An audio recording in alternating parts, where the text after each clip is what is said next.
Hello, hello. Welcome back to the sanctuary, starlings. Storm started back up about 40 minutes ago. Twins are awake again. Oof, I'm sorry, Chaos. Hold on.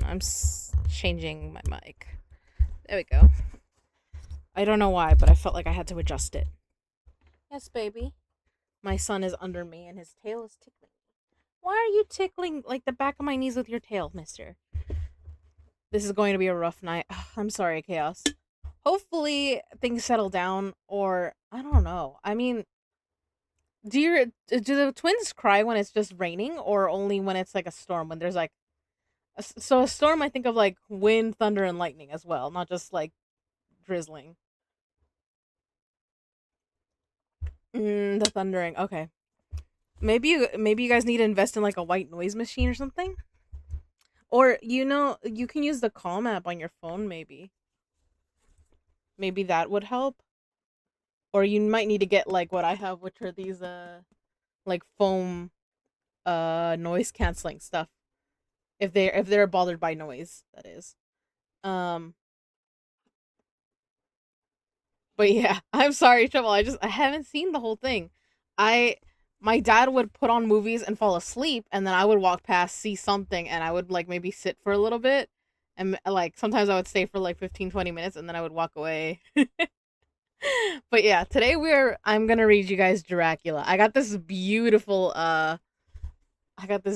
one from Amazon.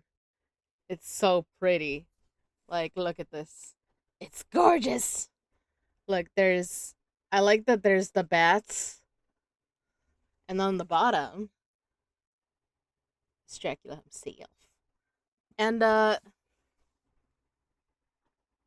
yeah, it's very cool. I don't know if you guys can see all the little details on it, but I try.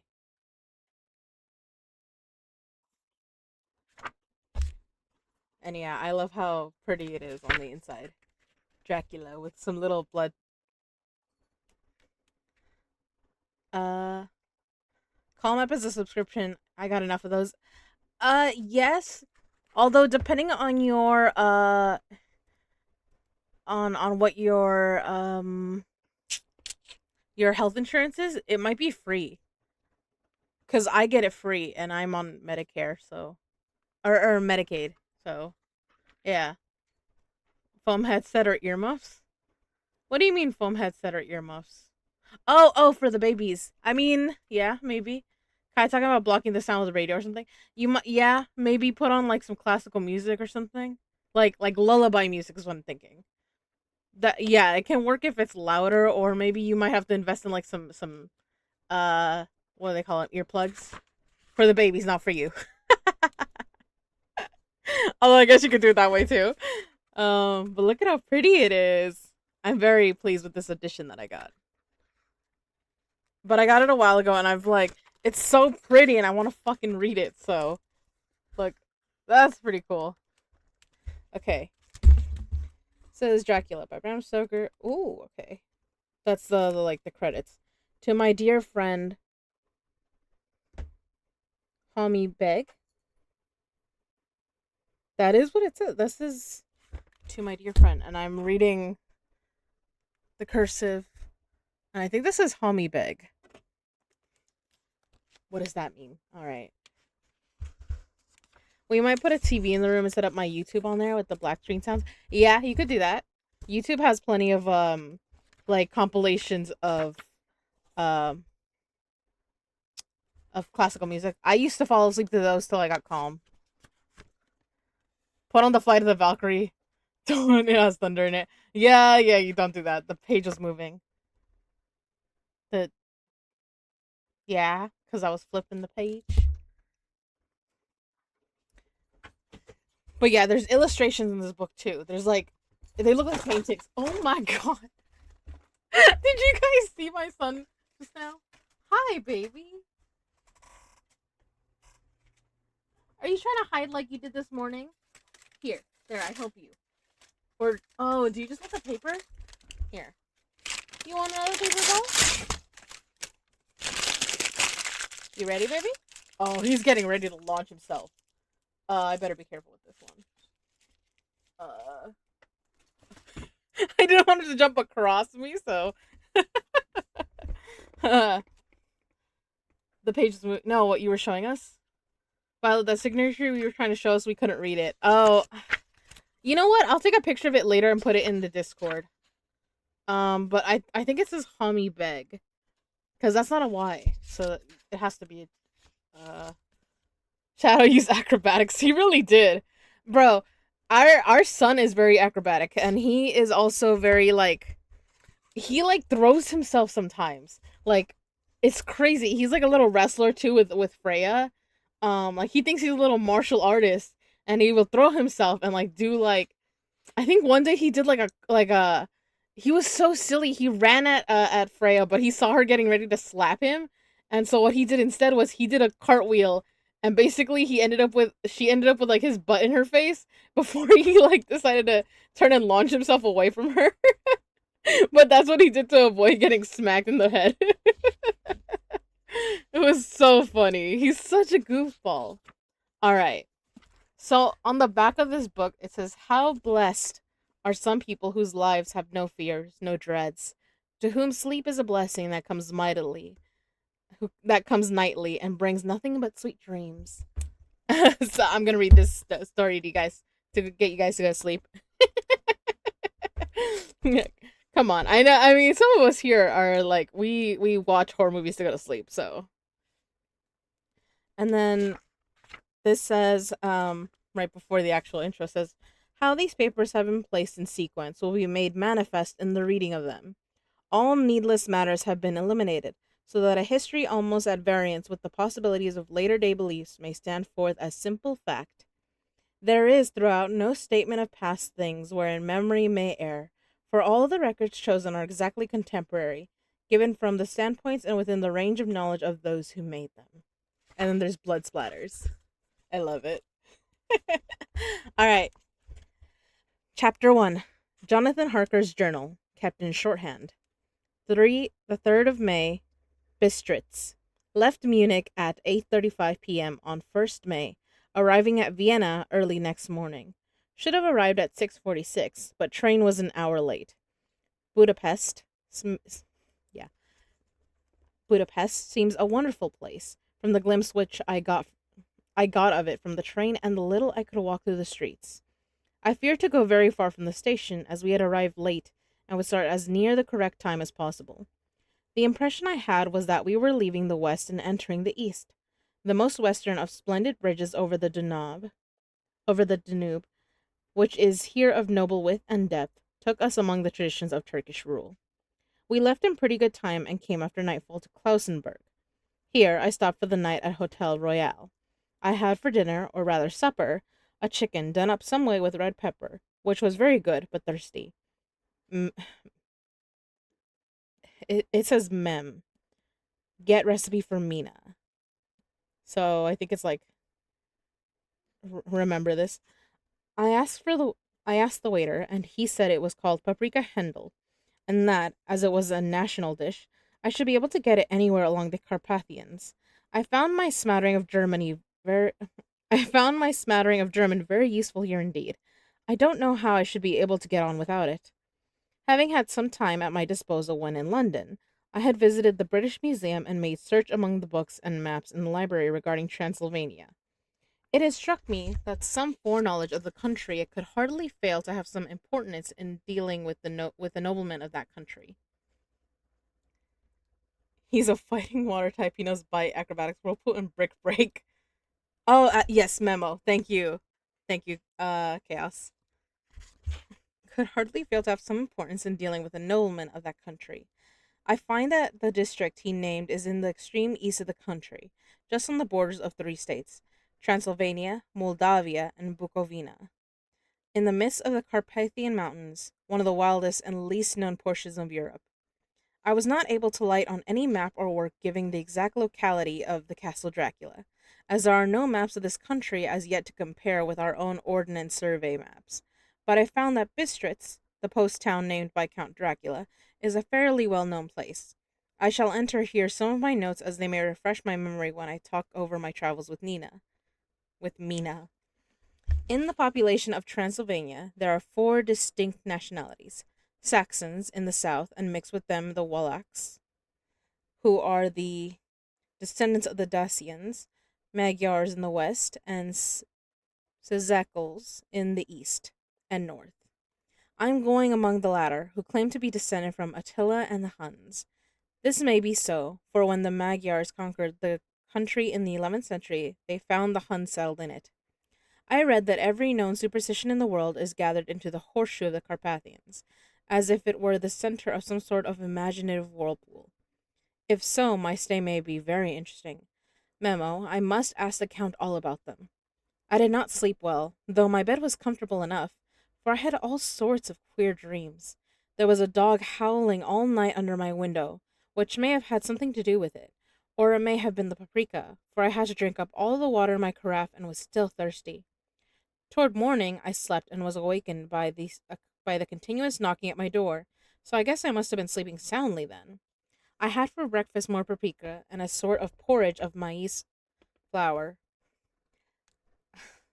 of maize flour, which they said was mamaliga, and eggplant stuffed with forcemeat, a very excellent dish which they call impletata.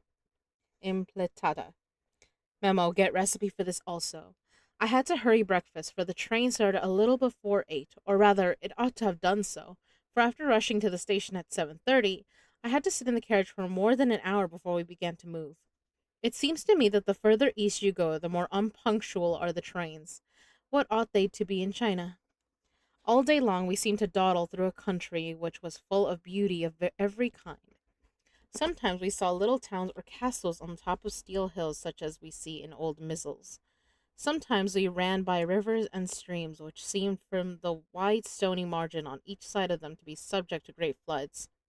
It takes a lot of water, and running strong, to sweep the outside edge of a river clear.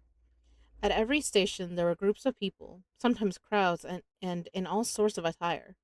Some of them were just like the peasants at home, or those I saw coming through France and Germany, with short jackets and round hats, and homemade trousers, but others were very picturesque.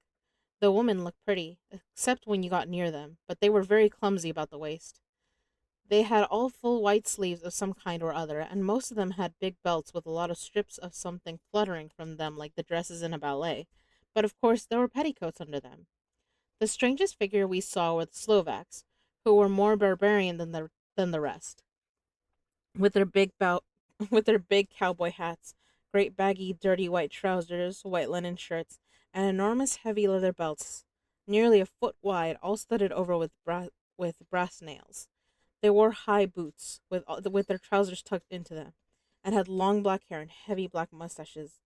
They are very picturesque, but do not look prepossessing.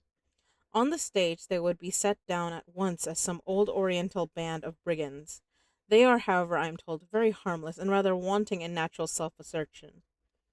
Self-assertion.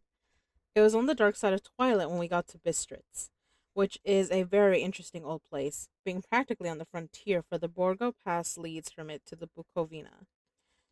It has had a very stormy existence, and it certainly shows marks of it.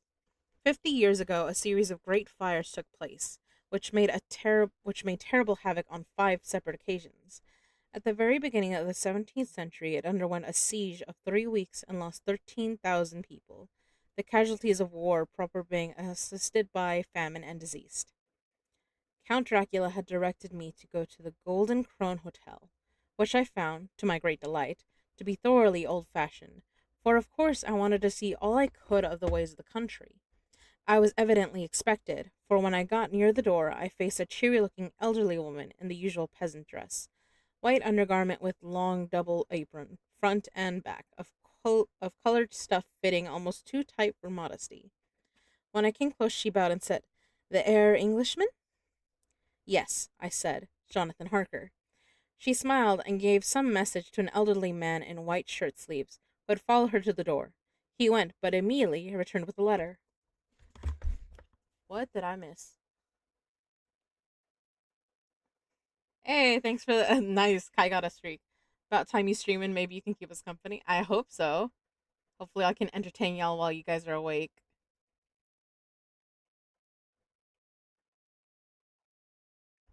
Look, I like that it shows the letter.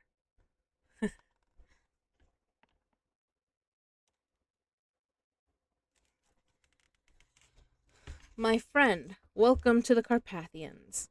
I am anxiously expecting you. Sleep well tonight. At 3 tomorrow, the diligence will start for Bukovina. A place on it is kept for you. At the Borgo Pass, my carriage will await you, and will bring you to me.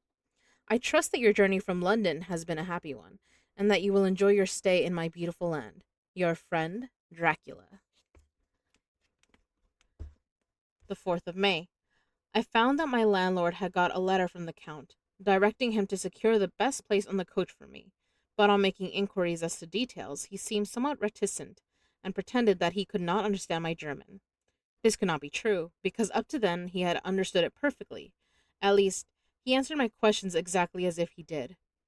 He and his wife, the old lady who had received me, looked at each other in a frightened sort of way. He mumbled out that the money had been sent in a letter, and that was all he knew. When I asked him if he knew Count Dracula and could tell me anything of his castle, both he and his wife crossed themselves and saying that they knew nothing at all, simply refused to speak further. It was so near the time of starting that I had no time to ask anyone else, for it was all very mysterious and not by any means comforting. Just before I was leaving, the old lady came up to my room and said in a very hysterical way, "Must you go? Oh, young heir, must you go?" She was in such an excited state that she seemed to have lost her grip of what German she knew and mixed it all up with some other language, which I did not know at all. I was just able to follow her by asking many questions. When I told her that I must go at once and that I was engaged on important business, she asked again, "Do you know what day it is?" I answered that it was the 4th of May. She shook her head as she said again, "Oh, yes, I know that. I know that, but do you know what day it is?" On my saying that I did not understand, she went on, "It is the eve of St. George's Day. Do you not do you not know that tonight, when the clock strikes midnight, all the evil things in the world will have full sway? Do you know where you are going and what you are going to? And what you are going to?" She was in such evident distress that I tried to comfort her, but without effect. Finally, she went down on her knees and implored me not to go, at least at least to wait a day or two before starting. It was all very ridiculous, but I did not feel comfortable. However, there was business to be done, and I could allow nothing to interfere with it. I therefore tried to raise her up and said as gravely as I could that I thanked her, but my duty was imperative and that I must go. She then rose and dried her eyes, and taking a crucifix from her neck, offered it to me. I did not know what to do, for as an churchman, for an English churchman, I had been taught to regard such things as in some measure idolatrous, and yet it seemed so ungracious to refuse an old lady meaning so well and in such a state of mind. She saw, I suppose, the doubt in my face, for she put the rosary around my neck and said, "For your mother's sake," and went out of the room. I am writing up this part of the diary whilst I am waiting for the coach, which is, of course, late, and the crucifix is still around my neck. Whether it is the old lady's fear, or the many ghostly traditions of this place, or the crucifix itself, I do not know, but I am not feeling nearly as easy in my mind as usual. If this book should ever reach Mina before I do, let it bring my goodbye. Here cometh the coach. 5 May. The Castle. The grey of the morning has passed. Hold on. I'm like stumbling so much. I'm like, hold on.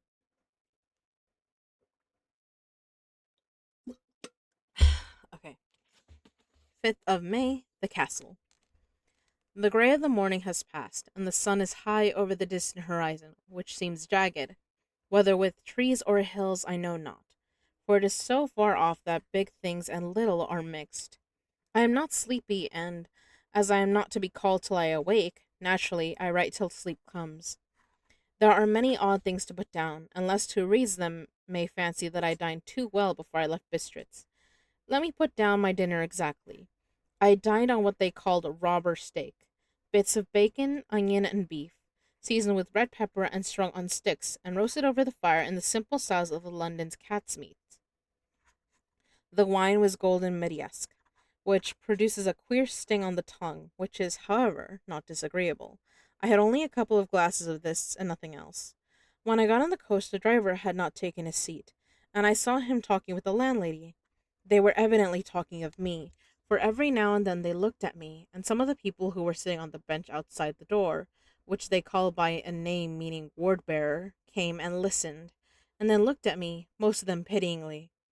I could hear a lot of words often repeated, queer words, for there were many nationalities in the crowd, so I quietly got my polyglot dictionary from my bag and looked them out. I must say they were not cheering to me, for amongst them were Ordog, Satan, Pokol, Hell, Stregosia, Witch, Vrolok, and Vlok Slak, both of which mean the same thing on being Slovak and the other Serbian for something that is either werewolf or vampire. Memo: I must ask the Count about these superstitions. When we started, the crowd around the inn door, which had by this time swelled to a considerable size, all made the sign of the cross and pointed two fingers toward me. With some difficulty, I got a fellow passenger to tell me what they meant. He would not answer at first, but on learning that I was English, he explained that it was a charm or guard against the evil eye. This was not very pleasant for me, just starting for an unknown place to meet an unknown man. But everyone seemed so kind-hearted, and so sorrowful, and so sympathetic that I could not but be touched.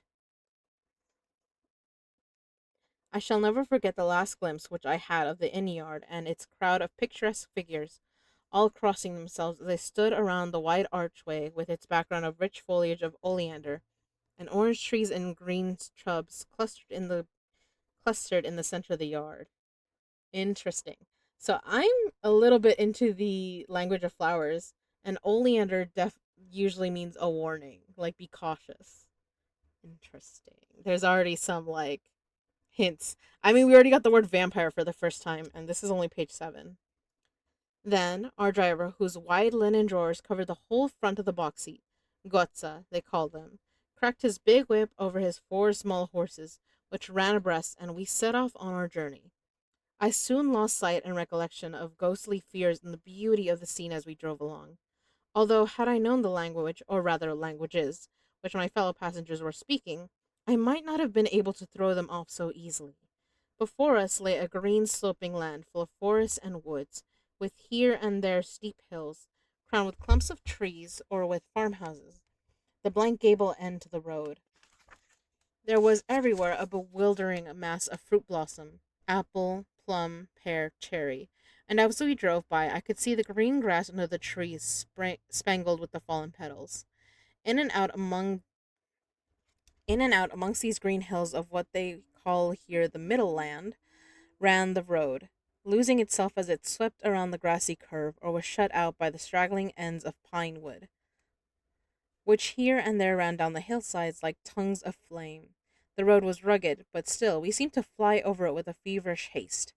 I could not understand then what the haste meant, but the driver was evidently bent on losing no time in reaching Borgo Prund. I was told that this road is in summertime excellent, but that it has not yet been put in order after the winter snows. In this respect, it is different from the general run of roads in the Carpathians, for it is an old tradition that they are not to be kept in too good of order. Of old, the hospodars would not repair them, lest the Turks should think that they were preparing to bring in foreign troops, and so hasten the war at which was always really at loading point. Beyond the green swelling hills of the Mittelland rose mighty slopes of forest up to the lofty steeps of the Carpathians themselves. Right and left of us they towered, with the afternoon sun falling full upon them and bringing out all the glorious colors of this beautiful range. Deep blue and purple in the shadow of the peaks. Green and brown where grass and rock mingled, and an endless perspective of jagged rock and pointed crags, till these were themselves lost in the distance, where the snowy peaks rose grandly. Here and there seemed mighty rifts in the mountains, through which, as the sun began to sink, we saw now and again the white gleam of falling water. One of my companions touched my arm as we swept around the base of a hill, and opened up the lofty, snow-covered peak of a mountain, which seemed, as we wound on our serpentine way, to be right before us. "Look! Istensek, God's seat!" And he crossed himself reverently. As we wound on our endless way, and the sun sank lower and lower behind us, the shadows of the evening began to creep around us. This was emphasized by the fact that the snowy mountaintop still held the sunset, and seemed to glow out with a delicate cool pink. Here and there we passed the we passed Czechs and Slovaks, all in picturesque attire, but I noticed that goiter was painfully prevalent. By the roadside were many crosses, and as we swept by, my companions all crossed themselves. Here and there was a peasant man or woman kneeling before a shrine, who did not even turn around as we approached, but seemed, in the self surrender of devotion, to have neither eyes nor ears for the outer world. There were many things new to me. For instance, hayricks in the trees, and here and there very beautiful masses of weeping birch, their white stems shining like silver through the delicate green of the leaves. Now and again we passed a litter wagon, the ordinary peasant's cart, with its long snake-like vertebra, calculated to suit the inequalities of the road. On this were sure to be seated quite a group of homecoming peasants, the Czechs with their white and the Slovaks with their colored sheepskins, the latter carrying lance fashion, their long staves, with axe at the end. As the evening fell, it began to get very cold, and the growing twilight seemed to emerge into one dark mistiness, the gloom of trees, oak, uh, into one dark mistiness, the gloom of the trees, oak, beech, and pine, though in the valleys which ran deep between the spurs of the hills as we ascended through the pass, the dark firs stood out here and there against the background of late-lying snow. Sometimes, as the road was cut through the pine woods that seemed in the darkness to be closing down upon us, great masses of grayness, which here and there bestrewed the trees, produced a peculiarly weird and solemn effect, which carried on the thoughts and grim fancies engendered earlier in the evening, when the falling sunset threw into a strange relief the ghost-like clouds which among the Carpathians seemed to wind ceaselessly through the valleys. Sometimes the hills were so steep that, despite our driver's haste, the horses could only go slowly. I wished to get down and walk up them as we do at home, but the driver would not hear of it. No, no, he said. You must not walk here. The dogs are too fierce. And then he added, with what he evidently meant for grim pleasantry, for he looked around to catch the approving smile of the rest, and you may have enough of such matters before you go to sleep. The only stop he would make was a moment's pause to light his lamps. When it grew dark, there seemed to be some excitement amongst the passengers. When it grew dark, there seemed to be some excitement amongst the passengers, and they kept speaking to him, one after the other, as though urging him to further speed. He lashed the horses unmercifully with his long whip, and with wild cries of encouragement urged them on to further exertions. Then, through the darkness, I could see a sort of patch of gray light ahead of us, as though there were a cleft in the hills. The excitement of the passengers grew greater. The crazy coach rocked on its great leather springs and swayed like a boat tossed on a stormy sea. I had to hold on.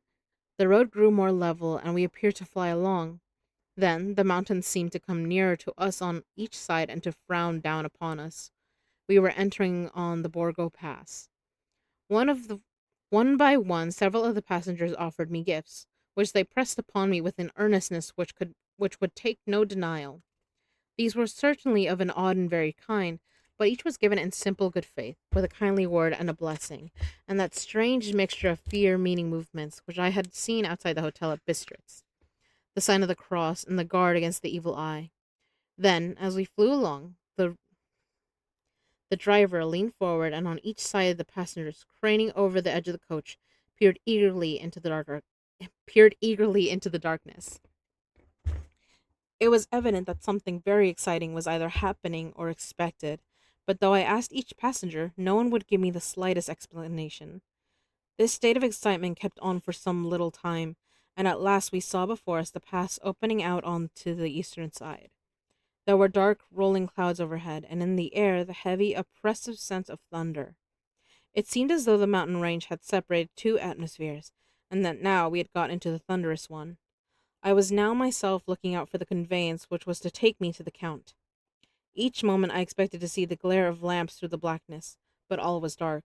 The only light was the flickering rays of our own lamps, in which the steam from our hard-driven horses rose in a white cloud. We could see how the sandy road lying white before us, but there was on it no sign of a vehicle. The passengers drew back with a sigh of gladness, which seemed to mock my own disappointment. I was already thinking what I had best do, when the driver, looking at his watch, said to the other something which I could hardly hear. It was spoken so quietly and in so low a tone I thought it was an hour less than the time. Then, turning to me, he said in German worse than my own, "There is no carriage here. The hare is not expected after all. He will now come on to Bukovina and return tomorrow or the next day. Better the next day." Whilst he was speaking, the horses began to neigh and snort and plunge wildly, so the driver had to hold them up. Then, amongst a chorus of screams from the peasants and a universal crossing of themselves, a caleche with four horses drove up behind us, overtook us, and drew up beside the coach. I could see from the flash of our lamps as the rays fell on them that the horses were coal black and splendid animals. They were driven by a tall man with a long brown beard and a great black hat, which seemed to hide his face from us. I could only see the gleam of a pair of very bright eyes, which seemed red in the lamplight, as he turned to us. He said to the driver, "You are early tonight, my friend." The man stammered in reply, "The English air was in a hurry." To which the to which the stranger replied, "That is why, I suppose, you wished him to go on to Bukovina. You cannot deceive me, my friend. I know too much, and my horses are swift." As he spoke, he smiled, and the lamplight fell on a hard-looking mouth, with very red lips and sharp-looking teeth, as white as ivory. One of my companions whispered to another the line from Berger's Lenore, "Den die Doten reiten schnell, for the dead travel fast."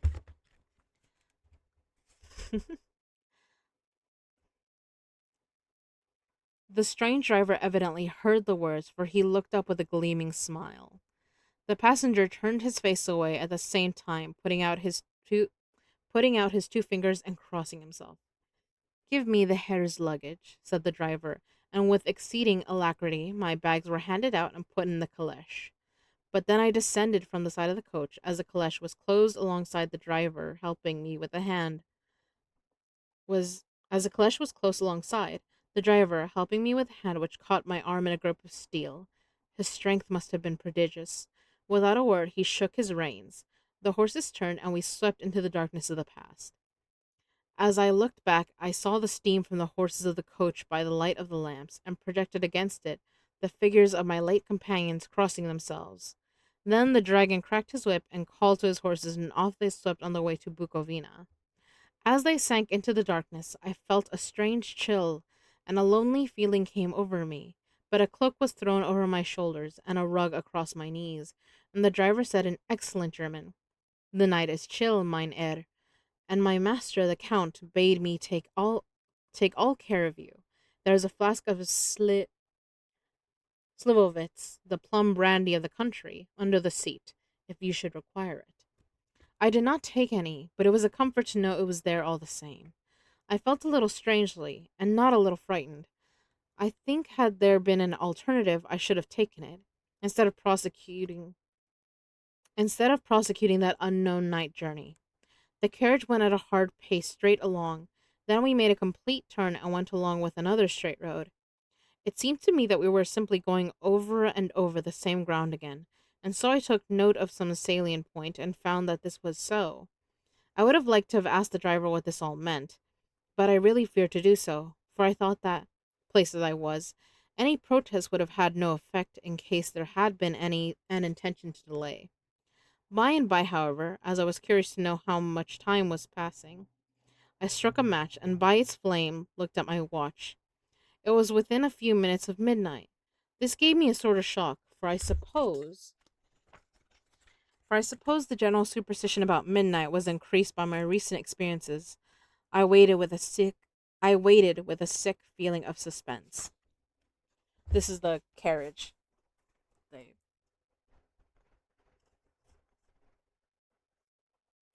the illustrations are nice, right? I love it. This one looks sketchy. It's got cross hatching.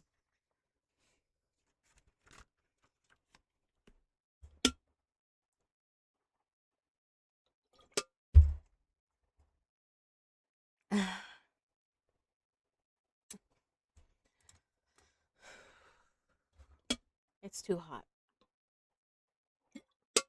But if I leave my hair up too long, it will bother me. I waited with a sick feeling of suspense. Then a dog began to howl somewhere in a farmhouse far down the road, a long, agonized wailing as if from fear. The sound was taken up by another dog, and then another, and another, till, borne on the wind which now sighed softly through the pass, a wild howling began, which seemed to come from all over the country, as far as the imagination could grasp it through the gloom of the night. Through the gloom of the night. I wonder why. You wonder why what? The howling or why I have to put my hair down? As far as the imagination could grasp it through the gloom of the night. At the first howl, the horses began to strain and rear, but the driver spoke to them soothingly, and they quieted down, but shivered and sweated as though after a runaway from sudden fright. Then, far off in the distance, from the mountains on each side of us began a louder and a sharper howling, that of wolves, which affected both the horses and myself in the same way. For I was minded to jump from the caleche and run, whilst they reared again and plunged madly, so that the driver had to use all his great strength to keep them from bolting. In a few minutes, however, my own ears got accustomed to the sound, and the horses so far became quiet that the driver was able to descend and to stand before them. He petted and soothed them and whispered something in their ears, as I have heard of horse tamers doing, and with extraordinary effect, for under his caresses they became quite manageable again, though they still trembled. The driver again took his seat, and shaking his reins, started off at a great pace. This time, after going to the far side of the pass, he suddenly turned down a narrow roadway which ran sharply to the right. Soon we were hemmed in with trees, which in places arched right over the roadway till we passed as through a tunnel, and again great frowning rocks guarded us boldly on either side. Though we were in shelter, we could hear the rising wind, for it moaned and whistled through the rocks, and the branches of the trees crashed together as we swept along. It grew colder and colder still, and fine powdery snow began to fall, so that soon we and all around us were covered with a white blanket. The keen wind still carried the howling of the dogs, though this grew fainter as we went on our way. The baying of the wolves sounded nearer and nearer, as though they were closing around on us from every side. I grew dreadfully afraid, and the horses shared my fear. The driver, however, was not in the least disturbed. He kept turning his head to left and right, but I could not see anything through the darkness. Suddenly, away on our left, I saw a faint flickering blue flame. The driver saw it at the same moment. He at once checked the horses and, jumping to the ground, disappeared into the darkness. I did not know what to do, the less as the howling of the wolves grew closer. But while I wondered, the driver suddenly appeared again, and without a word took his seat, and we resumed our journey. I think I must have fallen asleep and kept dreaming of the incident, for it seemed to be repeated endlessly. And now, looking back, it is like a sort of awful nightmare. Once the flame appeared so near the road that even in the darkness around us I could watch the driver's motions. He went rapidly to where the blue flame arose. It must have been very faint, for it did not seem to illuminate the place around it at all, and gathering a few stones, formed them into some device. Once there appeared a strange optical effect. When he stood between me and the flame, he did not obstruct it, for I could see its ghostly flicker all the same. This startled me, but as the effect was only momentary, I took it that my eyes deceived me, straining through the darkness. Then, for a time, there were no blue flames, and we sped onward through the gloom with the howling of the wolves around us, as though they were following in a moving circle.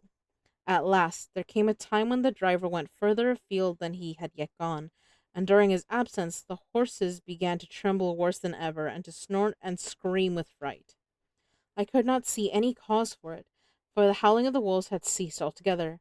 But just then the moon, sailing through the black clouds, appeared behind the jagged crest of a beetling, pine-clad rock, and by its light I saw around us a ring of wolves with white teeth and lolling red tongues, with long sinewy limbs and shaggy hair. They were 100 times more terrible in the grim silence which held them than even when they howled. For myself, I felt a sort of paralysis of fear. It is only when a man feels himself face to face with such horrors that he can understand the true import. All at once the wolves began to howl, as though the moonlight had had some peculiar effect on them. The horses jumped about and reared and looked helplessly around with eyes that rolled in a way painful to see. But the living ring of terror encompassed them on every side, and they had perforce to remain within it. I called to the coachman to come, for it seemed to me that our only chance was to try to break out through the ring and to aid his approach. I shouted and beat the sides of the caleche, hoping by the noise to scare the wolves from that side, so as to give him a chance of reaching the trap. How he came there, I know not, but I heard his voice raised in a tone of imperious command, and looking toward the sound, saw him stand in the roadway, as he swept his long arms as though brushing aside some impalpable obstacle. The wolves fell back and back further still. Just then, a heavy cloud passed across the face of the moon, so that we were again in darkness. When I could see again, the driver was climbing into the caleche, and the wolves had disappeared. This was all so strange and uncanny that a dreadful fear came upon me, and I was afraid to speak or move. The time seemed interminable as we stepped on our way, now in an almost complete darkness, for the rolling clouds obscured the moon. We kept on ascending, with occasional periods of quick descent, but in the main always ascending. Suddenly, I became conscious of the fact that the driver was in the act of pulling up the horses in the courtyard of a vast ruined castle, from whose tall black windows came no ray of light, and whose broken battlements showed a jagged line against the moonlit sky. Here's another picture. It's the castle. Probably. I think it's the castle. Oh my god, don't. Sorry.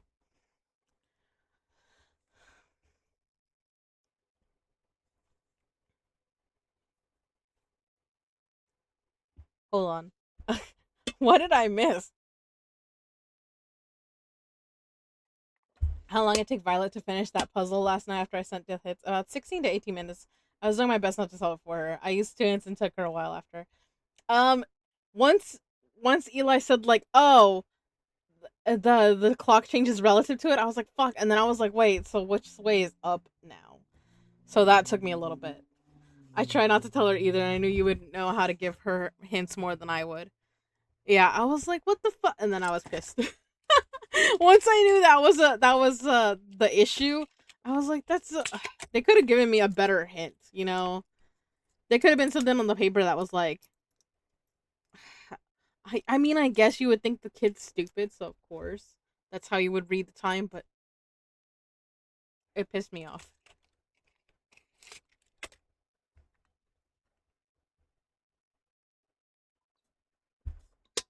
But yeah, it took me probably like, yeah, like 12, 20 minutes somewhere.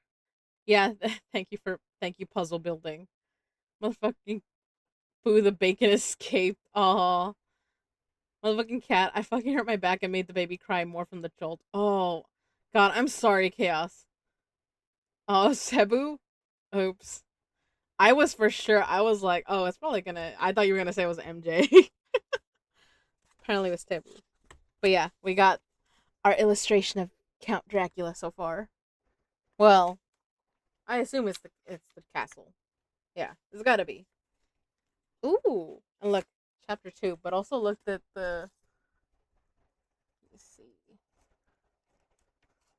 There you go. Tebu rubbed her tail against my leg, made me think a bug was on my leg. Oof, I'm sorry, Chaos. Yeah, that'll do it. I mean, sounds about right. I'm sorry, it's hot, so I'm putting my hair up again. I can't do with my hair clip anymore because it's like too high on my head, kind of. The ponytail is low. All right. Chapter 2. Jonathan Harker's journal continued. 5th of May. I must have been asleep, for certainly if I had been fully awake, I must have noticed the approach of such a remarkable place.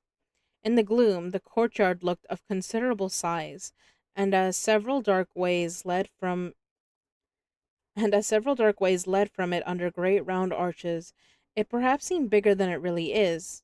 I have not yet been able to see it by daylight. When the cleche stopped, the driver jumped down and held out his hand to assist me to alight. Again, I could not but notice his prodigious strength. His hand actually seemed like a steel vice that could have crushed mine if he had chosen. Then he took out my traps and placed them on the ground beside me, as I stood close to a great door, old and studded with large iron nails, and set in a projecting doorway of massive stone. I could see, even in the dim light, that the stone was massively carved, but that the carving had been much worn by time and weather. As I stood, the driver jumped again into his seat and shook the reins. The horses starting the horses started forward, and trap and all disappeared down one of the dark openings. I stood in silence where I was, for I did not know what to do. Of bell or knocker there was no sign. Through these frowning walls and dark window openings, it was not likely that my voice could penetrate. The time I waited seemed endless, and I felt doubts and fears crowding upon me. What sort of place had I come to, and among what kind of people? What sort of grim adventure was it on which I had embarked?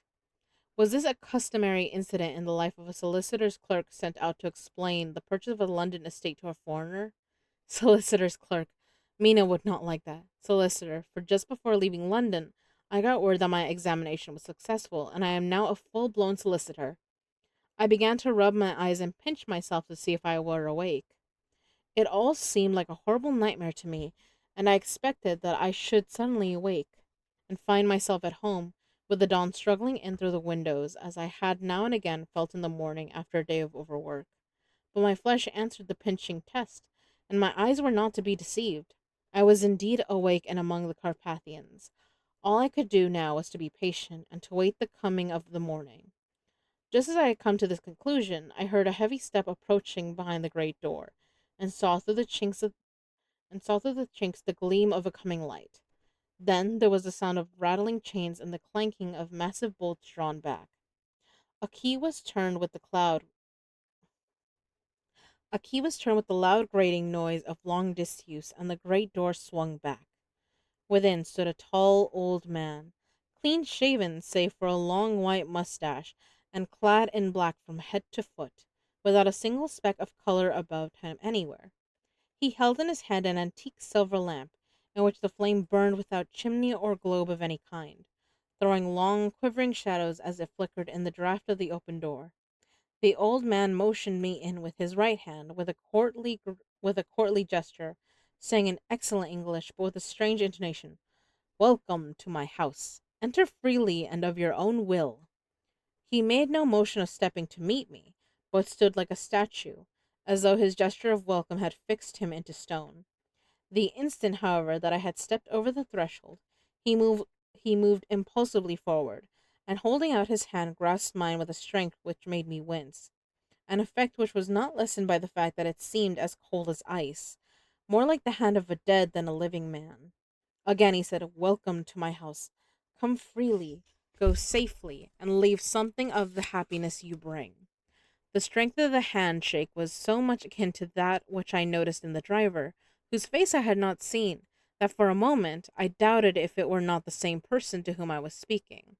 So to make sure, I said interrogatively, "Count Dracula?" He bowed in a courtly way as he replied, "I am Dracula, and I bid you welcome, Mr. Harker, to my house. Come in, the night air is chill, and you must need to eat and rest." As he was speaking, he put the lamp on a bracket on the wall, and stepping out, took my luggage. He had carried it in before I could forestall him. I protested, but he insisted. "Nay, sir, you are my guest. It is late, and my people are not available. Let me see to your comfort myself." He insisted on carrying my traps along the passage, and then up a great winding stair, and along another great passage, on whose stone floor our steps rang heavily. As the end of this At the end of this, he threw open a heavy door, and I rejoiced to see within a well-lit room in which a table was spread for supper, and on whose mighty earth a great fire of logs, freshly replenished, flamed and flared. The Count halted, putting down my bags, closed the door, and crossing the room, opened another door, which led into a small octagonal room, lit by a single lamp, and seemingly without a window of any sort. Passing through this, he opened another door and motioned me to enter. It was a welcome sight, for here was a great bedroom well lighted and warmed with another log fire. also added to, but lately, for the top logs were fresh, which sent a hollow roar up the wide chimney. The Count himself left my luggage inside and withdrew, saying before he closed the door, "You will need after your journey to refresh yourself by making your toilet. I trust you will find all you wish. When you are ready, come into the other room where you will find your supper prepared." The light and warmth and the Count's courteous welcome seemed to have dissipated all my doubts and fears. Having then reached my normal state, I discovered that I was half famished with hunger, so, making a hasty toilet, I went into the other room. Here's the image of the Count.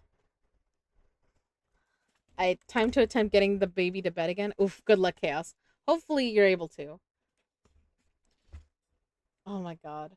I don't mind seeing my wives get mad and struggle, but I don't want them to break in frustration either. Oh my god, Eli. Baby was sound asleep until I jumped. Now he's awake again. Oof. I'm sorry, Chaos. Tib was a dark sidekick. At least two moves from type advantage. It's fucking Umbreon, no doubt about it.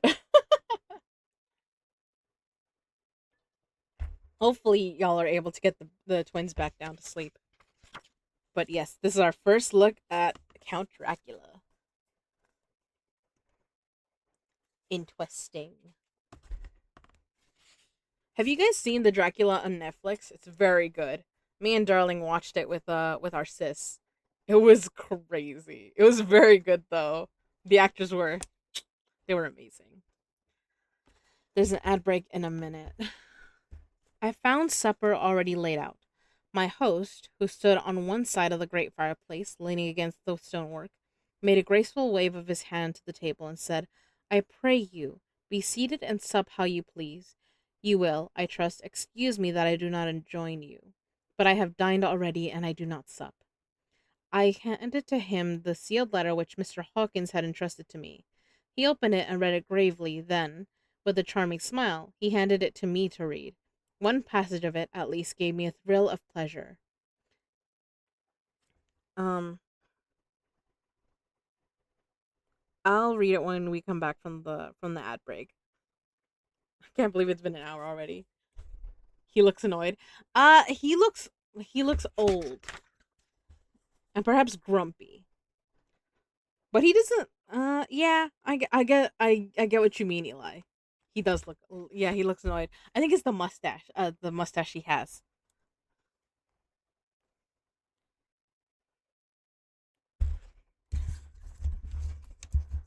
Hydrate. Okay.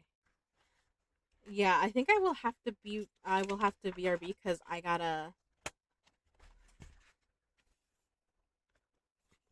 I'm gonna have to refill this. So I will be. Don't forget to save. I put the bookmark. Does that count as saving, Eli? That better count. I'll be right back. I'm gonna go refill my water and a stretch. What the hell? I hear our son's bell, but I don't see him. So what the fuck? Okay. All right. I'll be back.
I would never bonk your head.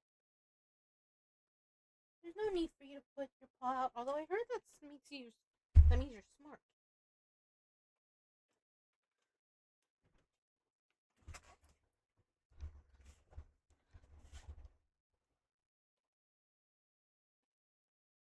The baby is here.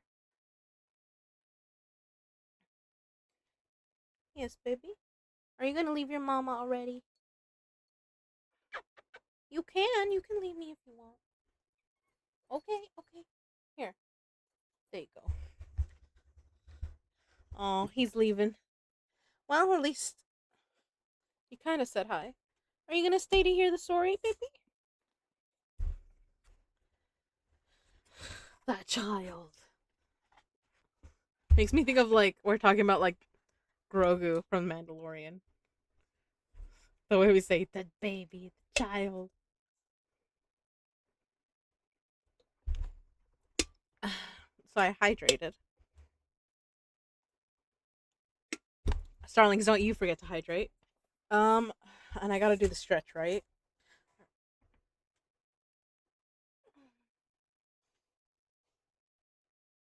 Ow. I'll admit this arm hurts. I probably overdid it when I was doing weights the other day. Sammy wasn't supervising me, so I may have done too many. I was having fun though, and Sammy wasn't there to stop me.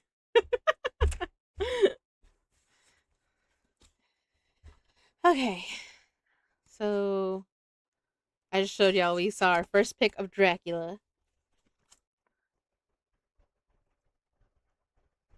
and now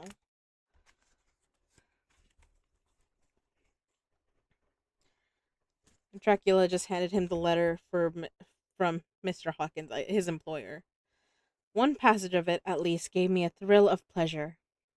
I must regret that an attack of gout, from which malady I am constant sufferer, forbids absolutely any travelling on my part for some time to come.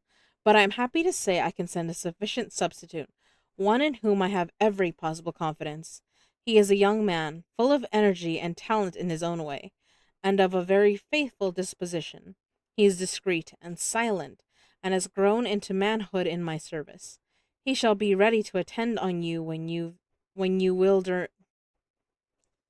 he shall be ready to attend on you when you will during his stay, and shall take your instruction in all matters. The Count himself came forward and took off the cover of a dish, and I fell to at once on an excellent roast chicken. This, with some cheese and a salad and a bottle of old Tokay, of which I had 2 glasses, was my supper. During the time I was eating it, the Count asked me many questions as to my journey, and I told him by degrees all I had experienced.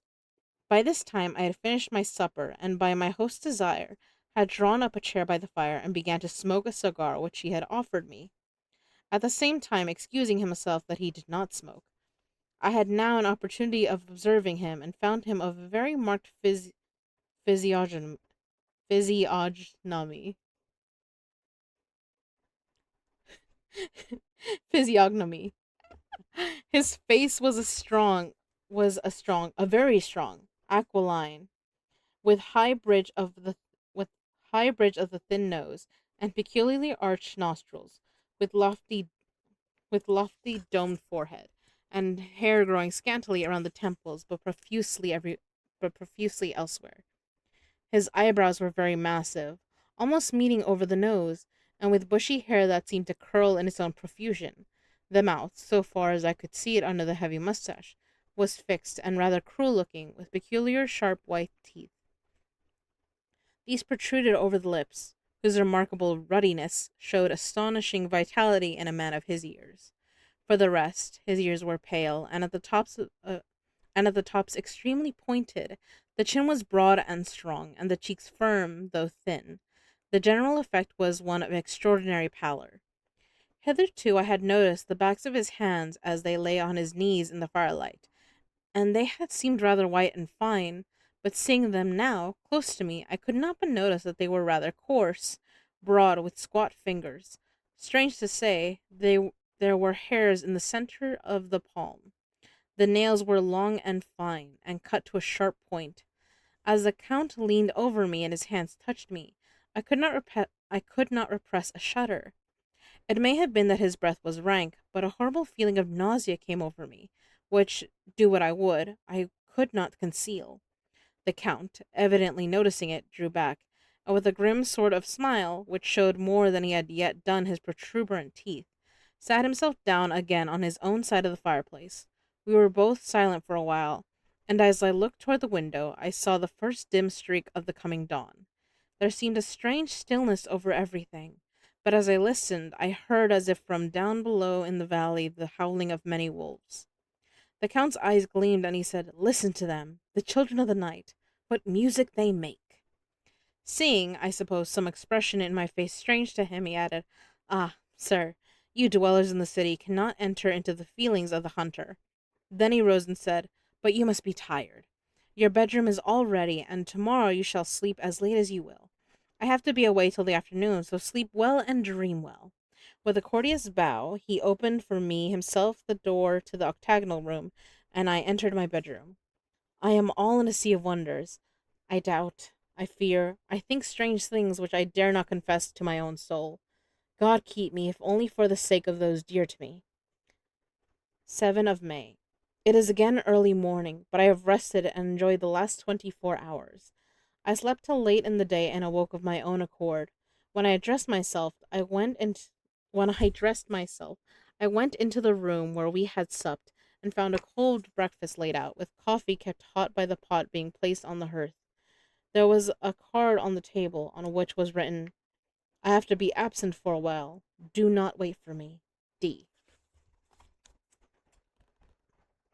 I love that there's like stuff that's in red on here. I set to and I set to and enjoyed a hearty meal. When I had done, I looked for a bell so that I might let the servants know I had finished, but I could not find one. There are certainly odd deficiencies in the house, considering the extraordinary evidences of wealth which are around me. The table service is of gold, and so beautifully wrought that it must be of immense value. The curtains and upholstery of the chairs and sofas and the hangings of my bed are of the costliest and most beautiful fabrics, and must have been of fabulous value when they were made, for they are centuries old, though in excellent order. I saw something like them in Hampton Court, but there they were worn and frayed and moth-eaten. But still, in none of the rooms is there a mirror. There is not even a toilet glass on my table, and I had to get the little shaving glass from my bag before I could either shave or brush my hair. I have not yet seen a servant anywhere, or heard a sound near the castle except the howling of wolves. Some time after I had finished my meal, I do not know whether to call it breakfast or dinner, for it was between 5 and 6 o'clock when I had it. I looked about for something to read, for I did not like to go about the castle until I had asked the Count's permission. There was absolutely nothing in the room, book, newspaper, or even writing materials, so I opened another door in the room and found a sort of library. The door opposite mine I tried but found it locked. In the library I found, to my great delight, a vast number of English books, whole shelves full of them, and bound volumes of magazines and newspapers. A table in the center was littered with English magazines and newspapers, though none of them were of very recent date. The books were of the most varied kind: history, geography, politics, political economy, political economy, botany, geology, law, all relating to England and English life and customs and manners. There were even such books of references as the London Directory, the Red and Blue Books, Whitaker's Almanac, the Army and Navy List, and, it somehow gladdened my heart to see it, the Law List. Whilst I was looking at the books, the door opened, and the Count entered. He saluted me in a hearty way, and hoped that I had had a good night's rest. Then he went on, "I am glad you found your way in here, for I am sure there is much that will interest you. These companions," and he laid his hand on some of the books, "have been good friends to me, and for some years past, ever since I had the idea of going to London, have given me many, many hours of pleasure. Through them I have come to know your great England, and to know her is to love her." Oh my god, okay, Kai. We going to bed while we ain't got storms and babies are asleep.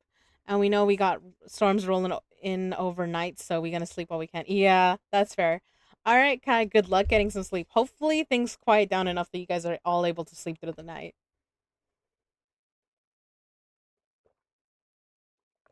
Also, thank you for also thank you for the hydrate, and I will stretch in a second. Well, we ain't hear the alert, but at least you did. I heard it. Oh, oops. You know what? I completely forgot that I turned my speakers off earlier. Uh, Kind of look like she smells. oops. I turned my speakers off earlier. That's why you guys didn't hear it. You know what? I'll play that one back for you guys, so that way you guys can hear it. Take that, depression. If I can pull it up, Jesus. There we go. Take that, depression! Good night, Kai. Good night, Chaos. Good night to the twins and the fur babies. All right. I like. This is the bookmark I'm using for this book.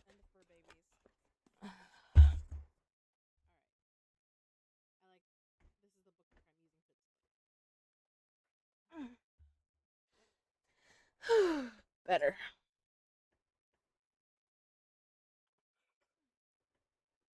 I keep hearing our son like.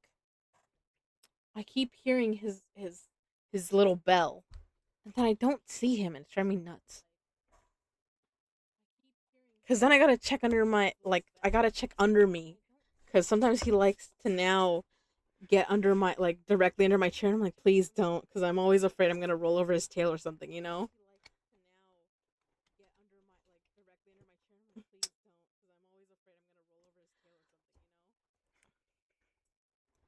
Uh,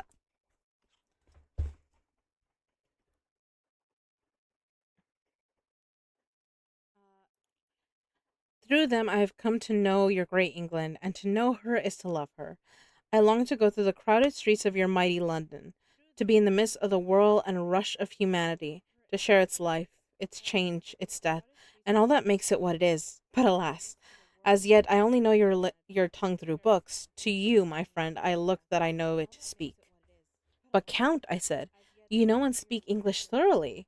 He bowed gravely. I thank you, my friend, for your all too flattering estimate, but yet I fear that I am but a little way on the road I would travel. True, I know the grammar and the words, but yet I know not how to speak them. Indeed, I said, you speak excellently. Not so, he answered.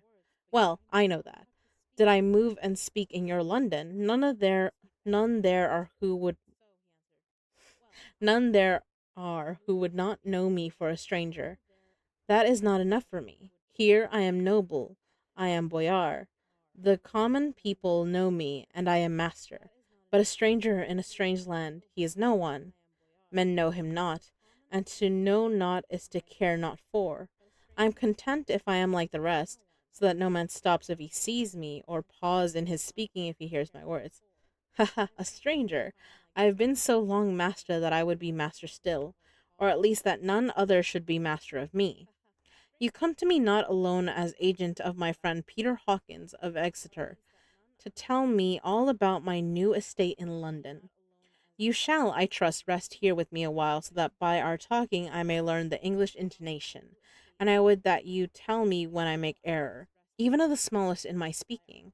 I am sorry that I had to be away so long today, but you will, I know, forgive one who has so many important affairs in hand. These sentences are tongue twisters because of how many commas there are. But you will, I know, forgive one who has so many important affairs in hand. Of course, I said all I could about being willing, and asked if I might come into that room when I chose. He answered yes, certainly, and added, you may go anywhere you wish in the castle, except where the doors are locked, where, of course, you will not wish to go. There is reason that all things are as they are, and did you see with my eyes and know with my knowledge, you would perhaps better understand. I said I was sure of this, and then he went on. We are in Transylvania, and Transylvania is not England. Our ways are not your ways, and there shall be to you many strange things.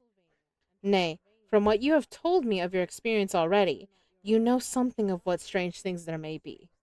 This led to much conversation, and as it was evident that he wanted to talk, if only for talking's sake, I asked him many questions regarding things that had already happened to me or come within my notice. Sometimes he sheered off the subject, or turned the conversation by pretending not to understand, but generally he answered all I asked most frankly. Then, as time went on, and I had got somewhat bolder, I asked him of some of the strange things of the preceding night, as for instance why the coachman went to the places where he had seen the blue flames. He then explained to me that it was commonly believed that on a certain night of the year, last night in fact, when all evil spirits are supposed to have unchecked sway, a blue flame is seen over any place where treasure has been concealed. That treasure has been hidden, he went on, in the region through which you came last night. There can be but little doubt, for it was the ground fought over for centuries by the Wallachian, the Saxon, and the Turk.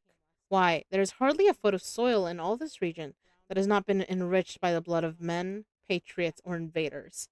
In old days there were stirring times, when the Austrian and the Hungarian came in hordes, and the patriots went out to meet them, men and women, the aged and the children too, and waited their coming on the rocks above the passes, that they might sweep destruction on them with their artificial avalanches. When the invader was triumphant, he found but little, for whatever there was had been sheltered in the friendly soil.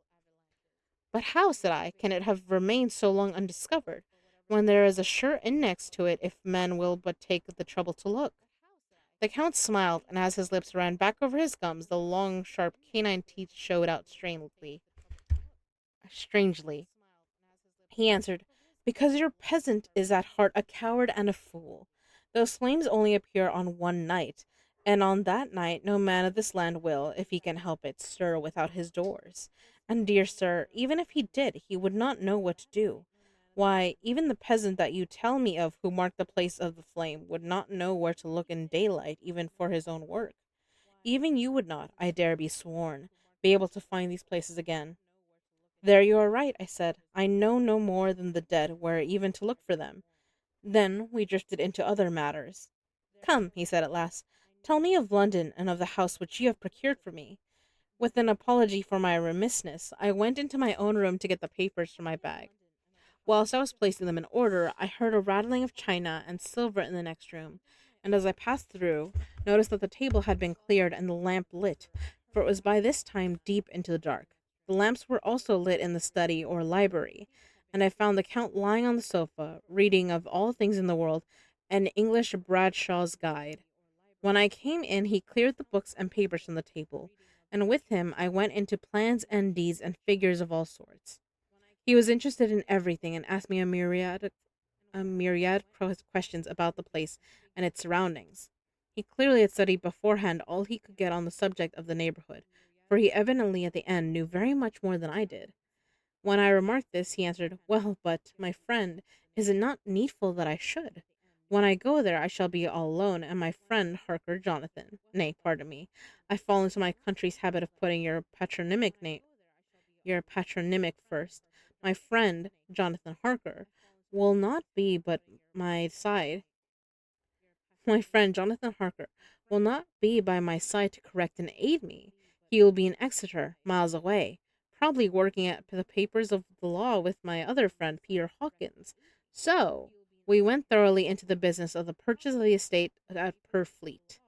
When I had told him the facts and got his signature to the necessary papers, and had written a letter with them ready to post to Mr. Hawkins, he began to ask me how I had come across so suitable a place. I read to him the notes which I had made at the time and which I inscribe here. Oh no, I ate ice cream and it is betraying me. Oof, I'm sorry, darling. What kind? Oh no. And you guys, oh, well, nice catch, Eli, but Eli, kill me, but why? Killing you would bring me great pain. Can I join you in misery via egg? No, you can't join the misery.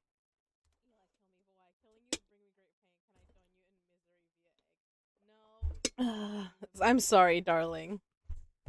Hopefully it passes soon.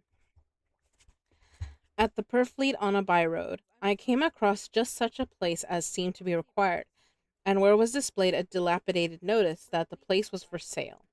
It is surrounded by a high wall of ancient structure, built of heavy stones, and has not been repaired for a large number of years.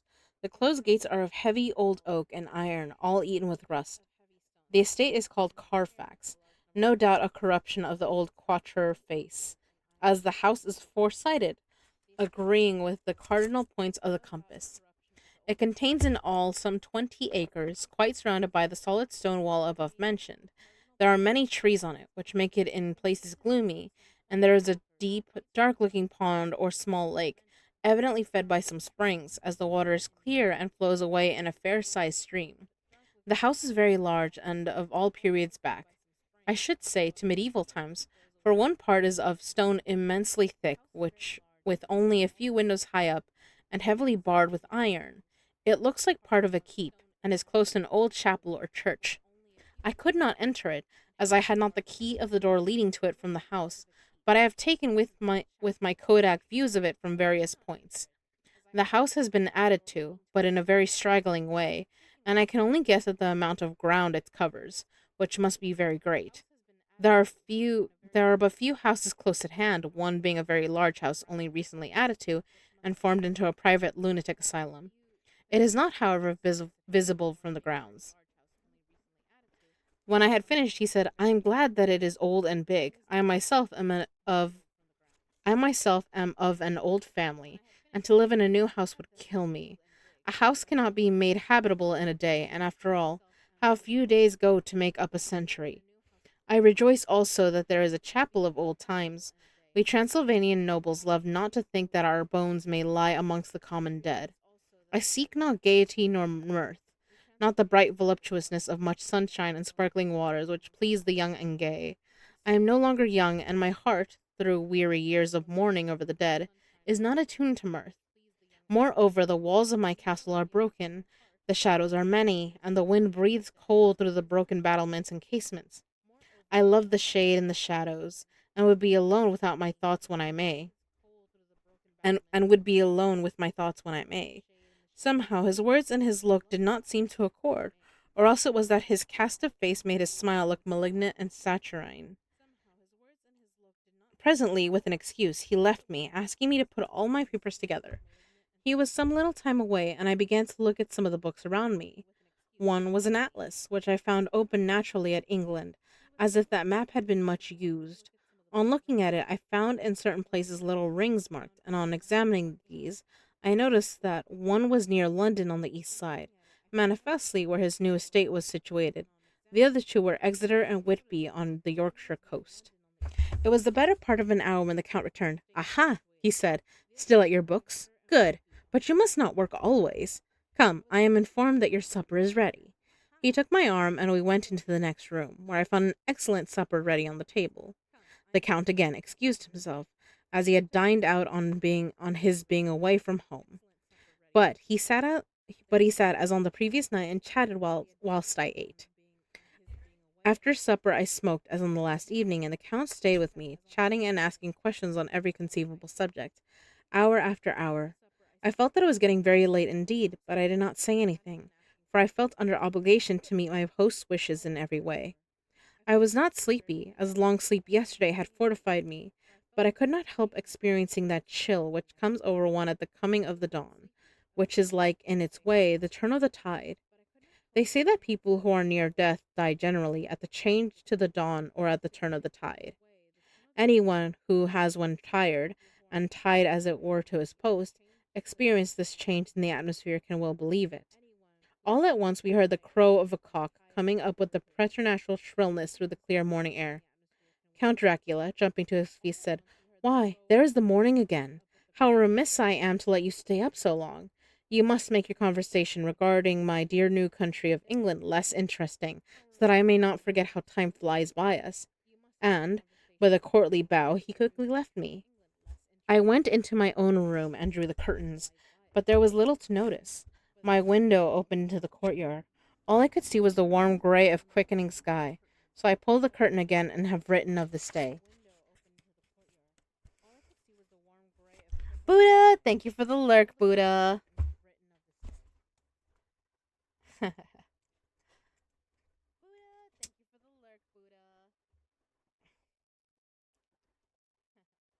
I love the no, Eli, but I don't want you to be miserable alone. I feel bad. You're suffering. Old and big. A house, sure. I love that, Eli. Bro, I was like, we heard a we talking about the rooster, and I was like, I'm such a child. uh,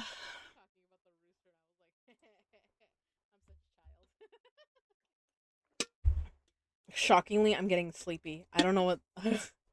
Like, I start reading, and suddenly I'm like, why am I sleepy? Fuck. I'm supposed to be trying to make you guys sleepy. I'm not trying to make myself sleep. I want to read this book. But, well,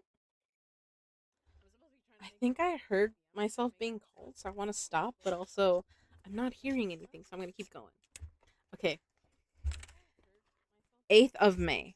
I began to fear as I wrote in this book that I was getting too diffuse, but now I am glad that I went into detail from the first, for there is something so strange about this place and all in it that I cannot but feel uneasy. I wish I were safe out of it, or that I had never come. It may be that this strange night existence is telling on me, but would that were all. If there were anyone to talk to, I could bear it. But there is no one. I have only the Count to speak with, and I fear I am myself the only living soul within the place. Let me be prosaic so far as facts can be. It will help me to bear up, and imagination must not run riot with me. If it does, I am lost. Let me say at once how I stand, or seem to. I only slept a few hours when I went to bed, and feeling that I could not sleep any more, got up. I had hung my shaving glass by the window and was just beginning to shave.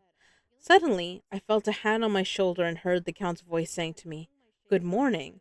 I started, for it amazed me that I had not seen him, since the reflection of the glass covered the whole room behind me. In starting, I had cut myself slightly, but did not notice it at the moment. Having answered the Count's salutation, I turned to the glass again to see how I had been mistaken. This time there could be no error, for the man was close to me, and I could see him over my shoulder, but there was no reflection of him in the mirror. The whole room behind me was displayed, but there was no sign of a man in it except for myself. This was startling, and coming on the top of so many strange things, was beginning to increase the vague feeling of uneasiness which I always have when the Count is near. Jesus Christ. Mother, you scared the fuck out of me. Hi, Dag. How you doing? Oh my god. Bro, that looks dope. I'll somehow deal with it. Oh, are you talking about the book? Dude, oh my god, Buddha, this book is amazing looking. Like, look, I got this cool edition, but also look, it's got the sprayed edges, and then look at the bottom.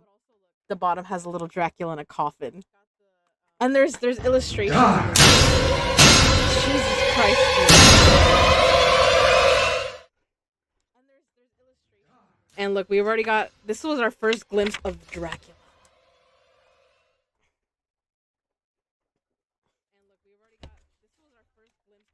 And we get little like when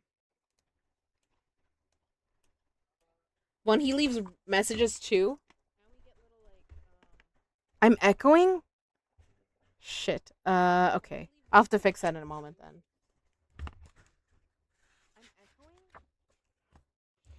I'm being called away, so I will be right back. Am I echoing? Did I? Frick. Uh.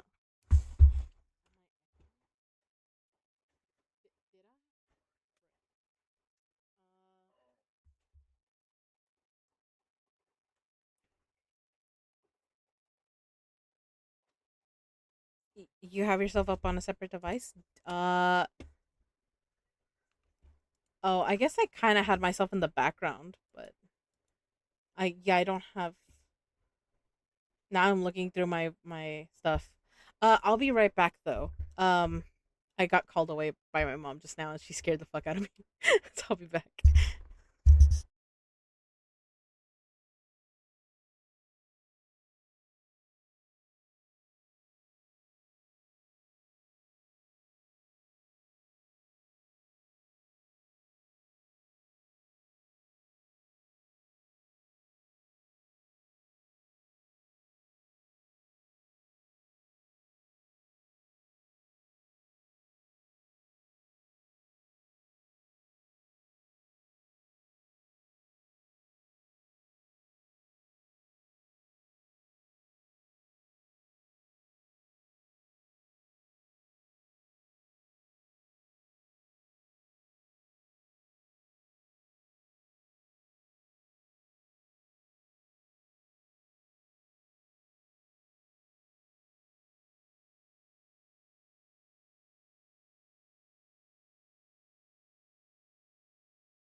All right, I'm back. I'm sorry about that.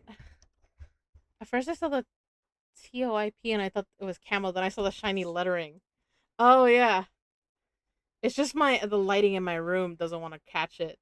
And then also there's but like it's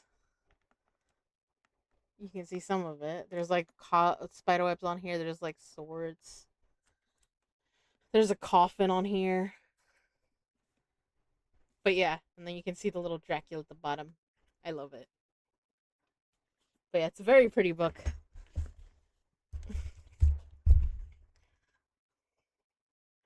But yeah, sorry. We in my household in I think it was like February or when after Bella passed, after we had to put her down, we started going back to a very like a old tradition we used to have at bedtime, which is like we all pray together. So I was getting called for that because mom and dad are basically gonna go to sleep. Me and Sam are probably gonna be up for a little bit longer because I don't sleep that early. But yeah, yeah, I really like that. Is it? It's so cool, and I love the like the bats on the top. I love this. I'm very pleased with this. I got it off of Amazon,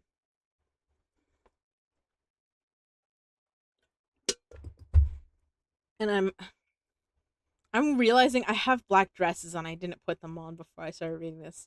Oh well. I was wearing this dress earlier because I went to a family party. Um,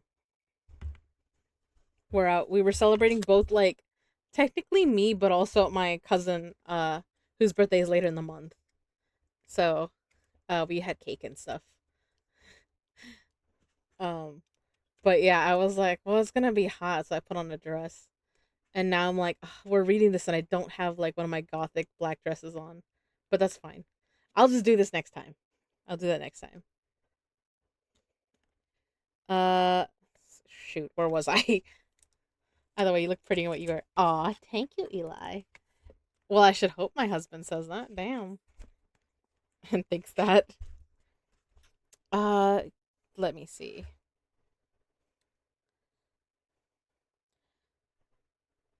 This was startling, and coming on the top of so many strange things was beginning to increase that vague feeling of uneasiness which I always have when the Count is near.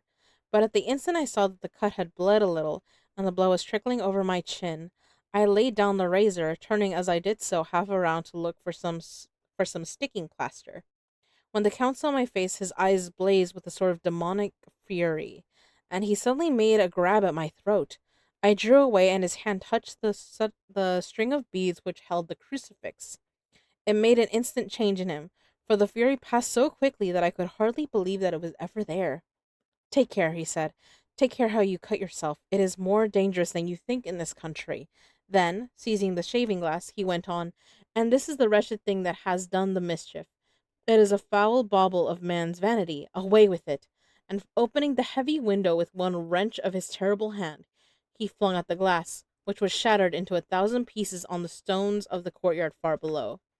Then he withdrew without a word. It is very annoying, for I do not see how I am to shave, unless in my watch case or the bottom of the shaving pot, which is fortunately of metal. When I went into the dining room, breakfast was prepared, but I could not find the Count anywhere, so I breakfasted alone. It is strange that as yet I had not seen the Count eat or drink. He must be a very peculiar man. After breakfast, I did a little exploring in the castle. I went out on the stairs and found a room looking toward the south. The view was magnificent, and from where I stood there was every opportunity of seeing it. The castle is on the very edge of a terrible precipice. A stone falling from the window would fall 1,000 feet without touching anything. As far as the eye can reach is a sea of green treetops, with occasionally a deep rift where there is a chasm. Here and there are silver threads where the rivers wind in deep gorges through the forests. But I am not in heart to describe beauty, for when I had seen the view I explored further. Doors, doors, doors everywhere, and all locked and bolted. In no place save from the windows in the castle walls is there an available exit. The castle is a veritable prison, and I am a prisoner. Our boy is starting to catch on things. Look at how pretty they make the beginnings of the chapter. What? Do I hear demanding? Do I need to be ruder? No, I wasn't demanding. I said I hope my husband thinks I'm pretty all the time.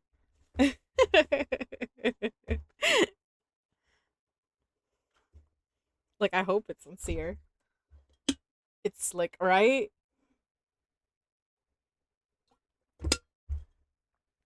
I think it looks cool. Chapter 3: Jonathan Harker's Journal continued. When I found that I was a prisoner, a sort of wild feeling came over me. I rushed up and down the stairs, trying every door and peering out of every window I could find. But after a little, the conviction of my helplessness overpowered all other feelings. When I looked back after a few hours, I think I must have been mad for the time, for I behaved much as a rat does in a trap. When, however, the conviction had come to me that I was helpless, I sat down quietly, as quietly as I have ever done anything in my life, and began to think over what was best to be done. I am thinking still, and as yet have come to no definite conclusion.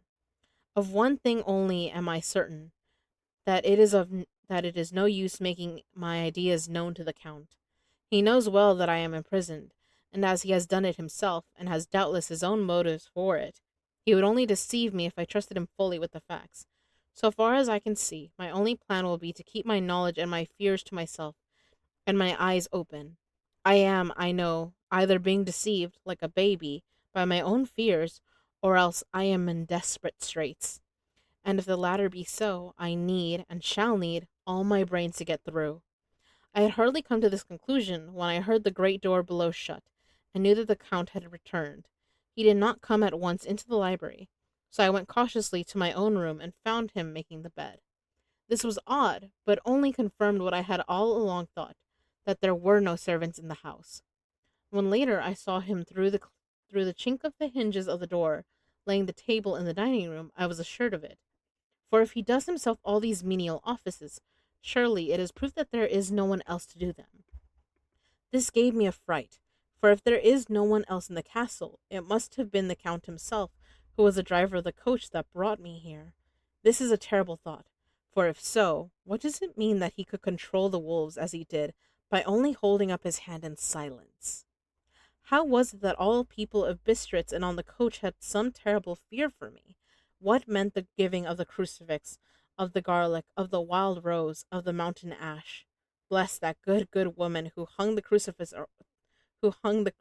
around my neck, for it is a comfort and a strength to me whenever I touch it. It is odd that a thing which I have been taught to regard with a disfavor and as idolatrous should in a time of loneliness and trouble be of help. Is it that there is something in the essence of the thing itself, or that it is a medium, a tangible help in conveying memories of sympathy and comfort? Sometime, if it may be, I must examine this matter and try to make up my mind about it. In the meantime, I must find out all I can about Count Dracula, as it may help me to understand. Tonight he may talk of himself if I turn the conversation that way. I must be very careful, however, not to awake his suspicion. Midnight. I have had a long talk with the Count. I asked him a few questions on Transylvanian history, and he warmed up to the subject wonderfully. In his speaking of things and people, and especially of battles, he spoke as if he had been present at them all. This he afterward explained by saying that to a boyar, the pride of his house and name is his own pride, that their glory is his glory, that their fate is his fate. Whenever he spoke of his house, he always said we, and spoke almost in the plural, like a king speaking. I wish I could put down all he said exactly as he said it, for to me it was most fascinating. It seemed to have in it a whole history of country. He grew excited as he spoke, and walked about the room pulling his great white mustache and grasping anything on which he laid his hands, as though he would crush it by main strength. One thing he said which I shall put down as nearly as I can, for it tells in its way the story of his race.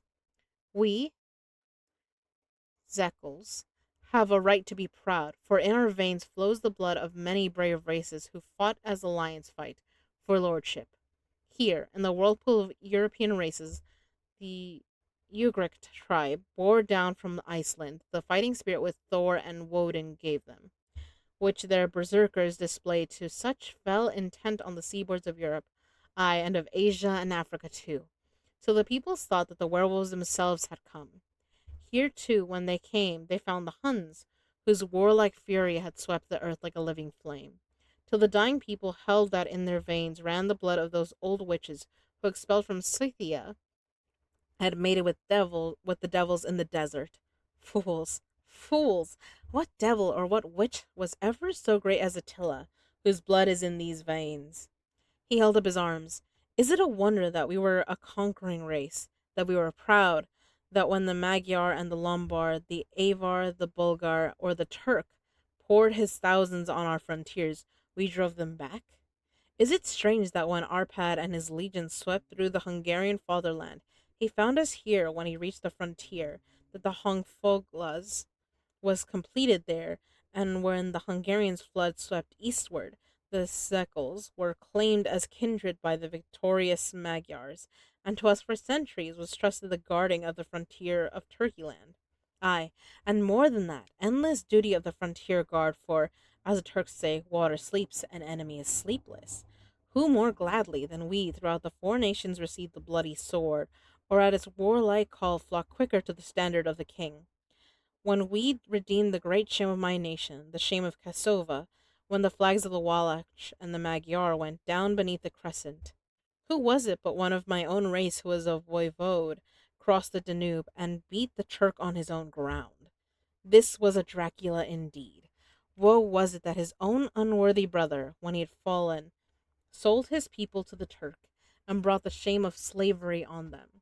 Was it not this Dracula indeed who inspired that other of his race who in a later age again and again brought his forces over the great river into Turkeyland, who when he was beaten back came again and again and again, though he had to come alone from the bloody field where his troops were being slaughtered, since he knew that he alone could ultimately triumph? They said he thought only to himself. Bah! What good are peasants without a leader? Where ends the war without a brain and heart to conduct it? Again, when after the battle of Mohacs we threw off the Hungarian yoke, we of the Dracula blood were amongst their leaders, for our spirit would not brook that we were not free. Ah, young sir, the Sekels and the Dracula, as their heart's blood, their brains, and their swords, can boast a record that mushroom growths like the Habsburgs and the Romanovs can never reach. The warlike days are over. Blood is too precious a thing in these days of dishonorable peace, and the glories of the great races are as tales that is told.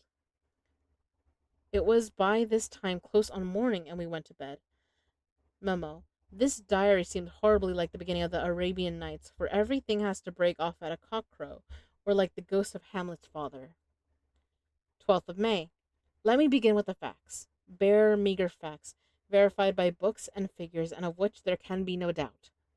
I must not confuse them with experiences which will have to rest on my own observation, or my memory of them. Last evening, when the Count came from his room, he began by asking me questions on legal matters, and on the doing of certain kinds of business. I had spent the day wearily over books, and simply to keep my mind occupied, went over some of the matters I had been examining at Lincoln's Inn. There was a certain method in the Count's inquiries, so I shall try to put them down in sequence. The knowledge may somehow or some time be useful to me. First, he asked if a man in England might have two solicitors or more. I told him he might have a dozen if he wished, but that it would not be wise to have more than one solicitor engaged in one transaction, as only one could act at a time, and that to change would be certain to militate against his interest. He seemed thoroughly to understand, and went on to ask if there would be any practical difficulty in having one man to attend, say, to banking, and another to look after shipping, in case local help were needed in a place far from home of the banking solicitor. I asked him to explain more fully, so that I might not by any chance mislead him. So he said, I shall illustrate. Your friend and mine, Mr. Peter Hawkins, from under the shadow of your beautiful cathedral at Exeter, which is far from London, buys for me through your good self my place at London. Good. Now here let me say frankly, lest you should think it strange that I have sought the services of one so far from London instead of some resident there, that my motive was that no local interest might be served save my wish only, and as one of London residents might, perhaps, have some purpose of himself or friend to serve. I went thus afield to seek my agent, whose labor should not be only to my interest. Now, suppose I, who have much of affairs, wish to ship goods, say to Newcastle, or Durham, or Harwich, or Dover, might it not be that it could with more ease be done by consigning to one in these parts? In these ports? I answered that certainly it would be most easy, but that we solicitors had a system of agency one for the other, so that the local work could be done locally on instruction from any solicitor, so that the client, simply placing himself in the hands of one man, could have his wishes carried out by him without further trouble. But, he said, I could be at liberty to direct. But, said he, I could be at liberty to direct myself. Is it not so? Of course, I replied, and such is often done by men of business, who do not like the whole of their affairs to be known by any one person. Good, he said, and then went on to ask about the means of making consignments, and the forms to be gone through, and of all sorts of difficulties which might arise, but by forethought could be guarded against. I explained all these things to him to the best of my ability, and he certainly left me under the impression that he would have made a wonderful solicitor, for there was nothing that he did not think of or foresee. For a man who was never in the country, and who did not evidently do much in the way of business, his knowledge and acumen were wonderful. When he had satisfied himself on these points of which he had spoken, and I had verified all as well, I could by the books available. He suddenly stood up and said, "Have you written since your first letter to our friend Mr. Peter Hawkins, or to any other?" It was with some bitterness in my heart that I answered that I had not, that as yet I had not seen any opportunity of sending letters to anybody. "Then write now, my young friend," he said, laying a heavy hand on my shoulder. "Write to our friend and to any other, and say, if it will please you, that you shall stay with me until a month from now." "Do you wish me to stay so long?" I asked, for my heart grew cold at the thought. "I desire it much. Nay, I will take no refusal. When your master, employer, what you will, engaged that someone should come on his behalf, it was understood that my needs only were to be consulted. I have not stinted. Is it not so? What could I do but bow acceptance? It was Mr. Hawkins' interest, not mine, and I had to think of him, not myself. And besides, while Count Dracula was speaking, there was that in his eyes and in his bearing which made me remember that I was a prisoner, and that if I wished it, I could have no choice. Okay, I see the redeems. Hold on. It was sincere. Aw. Eli, you're such a sweetheart.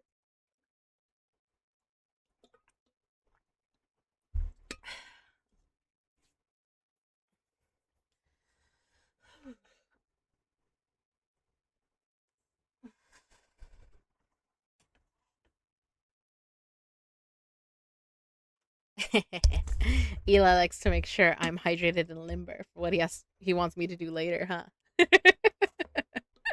I'm sorry, I couldn't help it.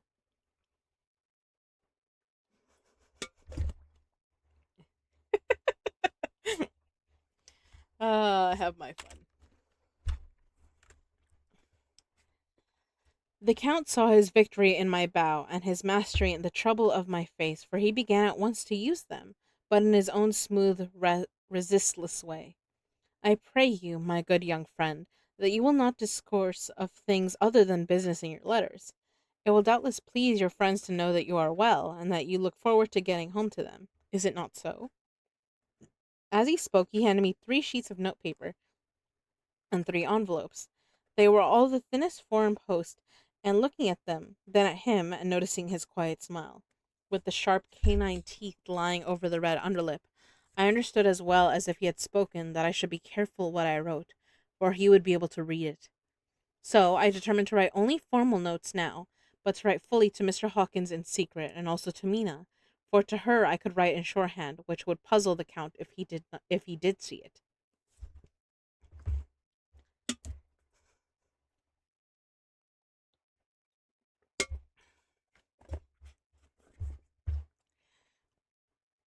When I had written my 2 letters, I sat quiet, reading a book whilst the Count wrote several notes, referring as he wrote them to some books on his table.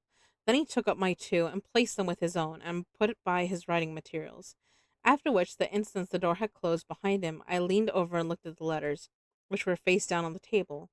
I felt no compunction in doing so, for under the circumstances I felt that I should protect myself in every way I could. One of the letters was directed to Samuel F. Billington, number 7, The Crescent, Whitby, Another to Herr Lieutenant Varna, the third was to Courts and Company, London, and the fourth to Heron Klopstock and Billerud, bankers, Budapest. The second and fourth were unsealed. I was just about to look at them when I saw the door handle move. I sank back in my seat, having just had time to replace the letters as they had been and to resume my book before the Count, holding still another letter in his hand, entered the room. He took up the letters on the table and stamped them carefully, and then turning to me said, "I trust you will forgive me, but I have much work to do in private this evening. You will, I hope, find all things as you wish." At the door he turned, and after a moment's pause said, "Let me advise you, my dear young friend, nay, let me warn you with all seriousness, that should you leave these rooms, you will not by any chance go to sleep in any other part of the castle. It is old and has many memories, and there are bad dreams for those who sleep unwisely. Be warned, should sleep should sleep now or ever overcome you, or be like to do, then haste to your own chamber or to these rooms, for your rest will then be safe. But if you be not careful in this respect, then—" He finished his speech in a gruesome way, for he motioned with his hands as if he were washing them. I quite understood. My only doubt was as to whether any dream could be more terrible than the unnatural, horrible net of gloom and mystery which seemed closing around me. Later, I endorse the last words written, but this time there is no doubt in question. I shall not fear to sleep in any place where he is not. I have placed the crucifix over the head of my bed. I imagine that my rest is thus freer from dreams, and there it shall remain. When he left me, I went to my room. After a little while, not hearing any sound, I came out and went up the stone stair to where I could look out toward the south. There was some sense of freedom in the vast expanse, inaccessible though it was to me, as compared with the narrow darkness of the courtyard. Looking out on this, I felt that I was indeed in prison, and I seemed to want a breath of fresh air, though it were of the night. I am beginning to feel this nocturnal existence tell on me. It is destroying my nerve. I start at my own shadow, and am full of all sorts of horrible imaginings. God knows that there is ground for my terrible fear in this accursed place. I look out over the beautiful expanse, bathed in soft yellow moonlight, till it was almost as light as day. In the soft light, the distant hills became melted, and the shadows in the valleys in gorges of velvety blackness. The mere beauty seemed to cheer me. There was there was peace and comfort in every breath I drew. As I leaned from the window, my eye was caught by something moving a story below me, and somewhat to my left, where I imagined, from the other of the rooms, that the window of the Count's own room would look out. The window at which I stood was tall and deep, stone mullioned, and though weather worn, was still complete. But it was evidently many a day since the case had been there. I drew back behind the stonework and looked carefully out. What I saw was the Count's head coming out from the window. I did not see the face, but I knew the man by the neck and the movements of his back and arms. In any case, I could not mistake the hands which I had had so many opportunities of studying. I was at first interested and somewhat amused, for it is wonderful how small a matter will interest and amuse a man when he is a prisoner. But my very feelings changed into repulsion and terror when I saw the whole man slowly emerge from the window and begin to crawl down the castle wall, over the dreadful abyss, face down, with his cloak spreading out around him like great wings. At first I could not believe my eyes. I thought it was some trick of the moonlight, some weird effect of the shadows. But I kept looking, and it could be no delusion. I saw the fingers and toes grasp the corner of the stones, worn clear of the mortar by the stress of years, and by thus using every projection and inequality move downward with considerable speed, just as a lizard moves along a wall. What manner of man is this? Or what manner of creature is it in the semblance of man? I feel the dread of this horrible place overpowering me. I am in fear, in awful fear, and there is no escape for me. I am encompassed about with terrors that I dare not think of. 15 of May. Once more have I seen the Count go out in his lizard fashion. He moved downward in a sidelong way, some 100 feet down and a good deal to the left. He vanished into some hole or window. When his head had disappeared, I leaned out to try and see more, but without avail. The distance was too great to allow a proper angle of sight. I knew he had left the castle now, and thought to use the opportunity to explore more than I had dared to do as yet. I went back to the room, and taking a lamp, tried all the doors. They were all locked, as I had expected, and the locks were comparatively new, but I went down to the stone stairs to the hall where I had entered originally. I found I could pull back the bolts easily enough and unhook the great chains, but the door was locked and the key was gone. That key must be in the Count's room. I must watch should his door be unlocked, so that I may get it and escape. I went on to make a thorough examination of the various stairs and passages, and to try the doors that opened for them. One or two small rooms near the hall were open. Oh, look, here's the Count. Oh shit, the ads. The ads. Well, oh well.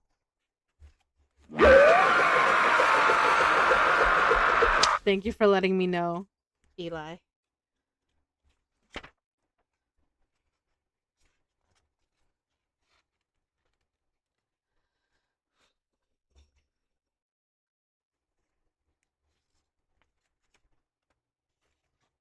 It's so hot.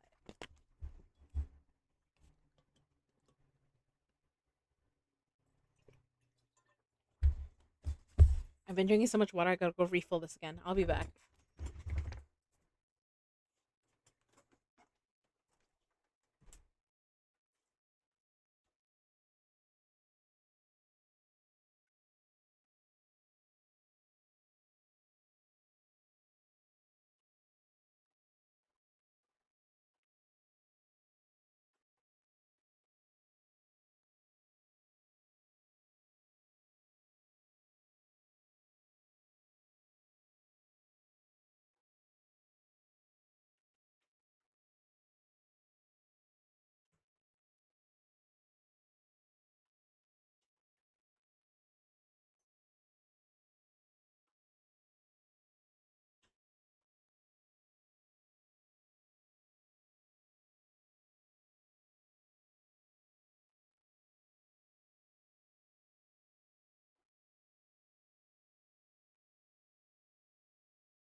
Ooh, a Shinx.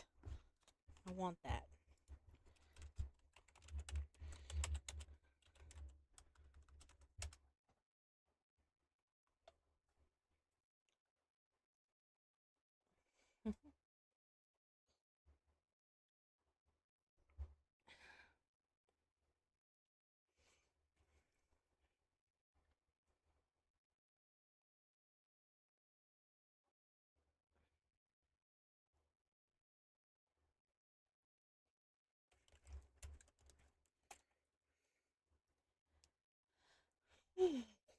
Welcome back from the ad, starlings.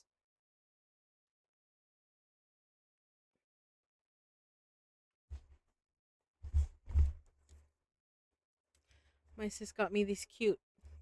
Oh shit, you can't even see it right there. She got me these cute star hair clips that I keep using. This one's a small one though. I had two bigger ones in my hair earlier. And now I'm like, what did I do with them?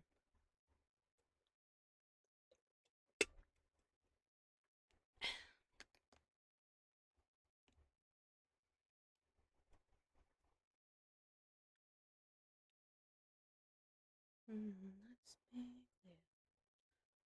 My sis right there. There we go. Whew.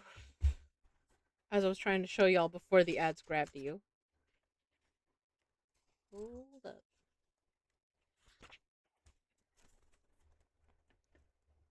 Dracula climbing down like a lizard, apparently. I love how this book does the black and reds.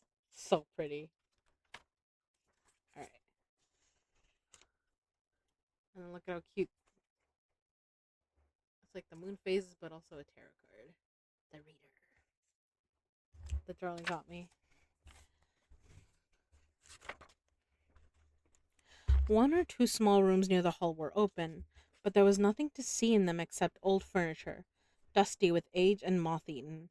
At last, however, I found one door at the top of the stairway which, though it seemed to be locked, gave a little under pressure. I tried it harder and found that it was not really locked, but that the resistance came from the fact that the hinges had fallen somewhat, and the heavy door rested on the floor. Here was an opportunity which I might not have again, so I exerted myself and with many efforts forced it back so that I could enter. I was now in a wing of the castle, further to the right than the rooms I knew and a story lower down. From the windows I could see that the suite of rooms lay along to the south of the castle, the windows of the end room looking out both west and south. On the latter side, as well as to the former, there was a great precipice. The castle was built on the corner of a great rock, so that on three sides it was quite impregnable, and great windows were placed here where the sling or bow or culverin could not reach, and consequently light and comfort, impossible to a position which had to be guarded, were secured. To the west was a great valley, and then, rising far away, fastness, great jagged mountain fastnesses, rising peak on peak, the sheer rock studded with mountain ash and thorn, whose roots clung in cracks and crevices and crannies of the stone. This was evidently the portion of the castle occupied by the ladies in bygone days, for the furniture had more air of comfort than any I had seen. The windows were curtainless, and the yellow moonlight flooding in through the diamond panes enabled one to see even colors, whilst it softened the wealth of dust which lay over all and disguised in some measure the ravages of time and the moth. My lamp seemed to be of little effect in the brilliant moonlight, but I was glad to have it with me, for there was a dread loneliness in the place, which chilled my heart and made my nerves tremble. Still, it was better than living alone in the rooms, which I had come to hate from the presence of the Count, and after trying a little to school my nerves, I found a soft quietude come over me. Shadow? Baby? I thought I heard him. I found a soft quietude come over me.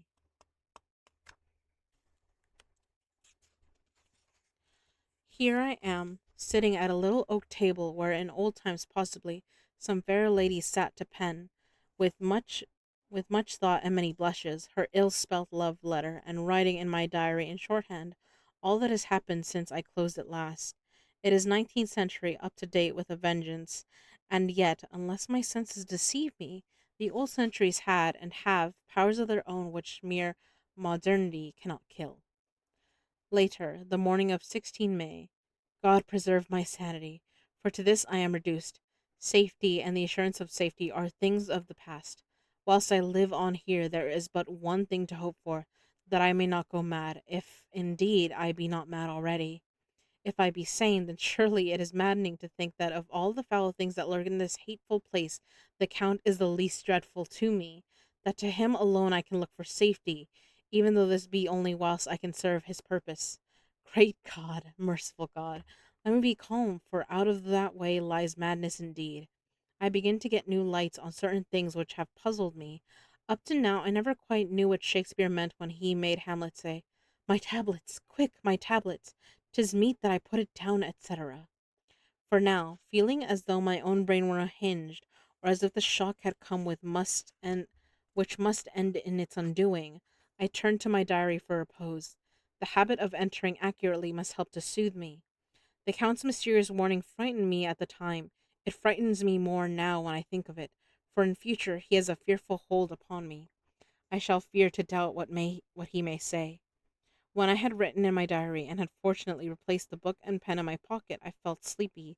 The Count's warning came into my mind, but I took a pleasure in disobeying it. The sense of sleep was upon me, and with it the obstinacy which sleep brings as outrider.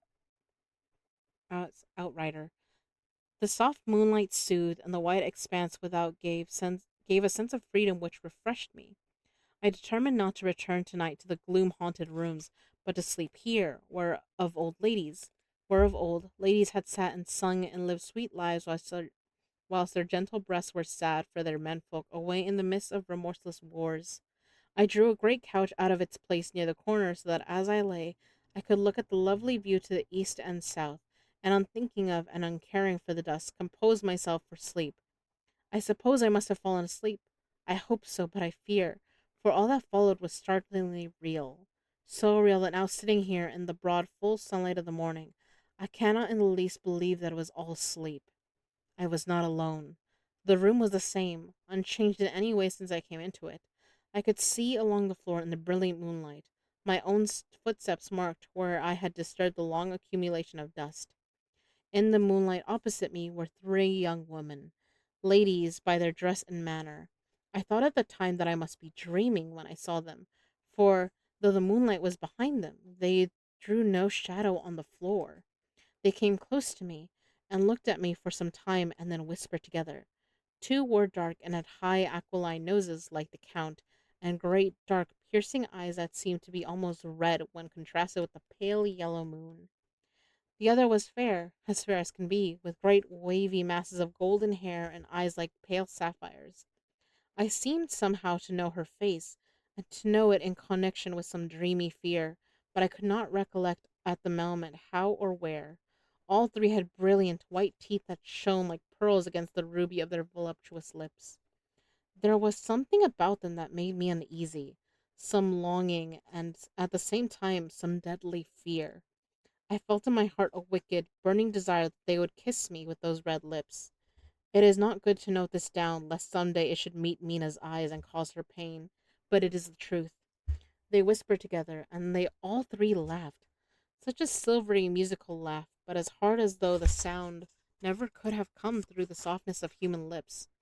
It was like the intolerable tingling sweetness of water glasses when played on by a cunning hand.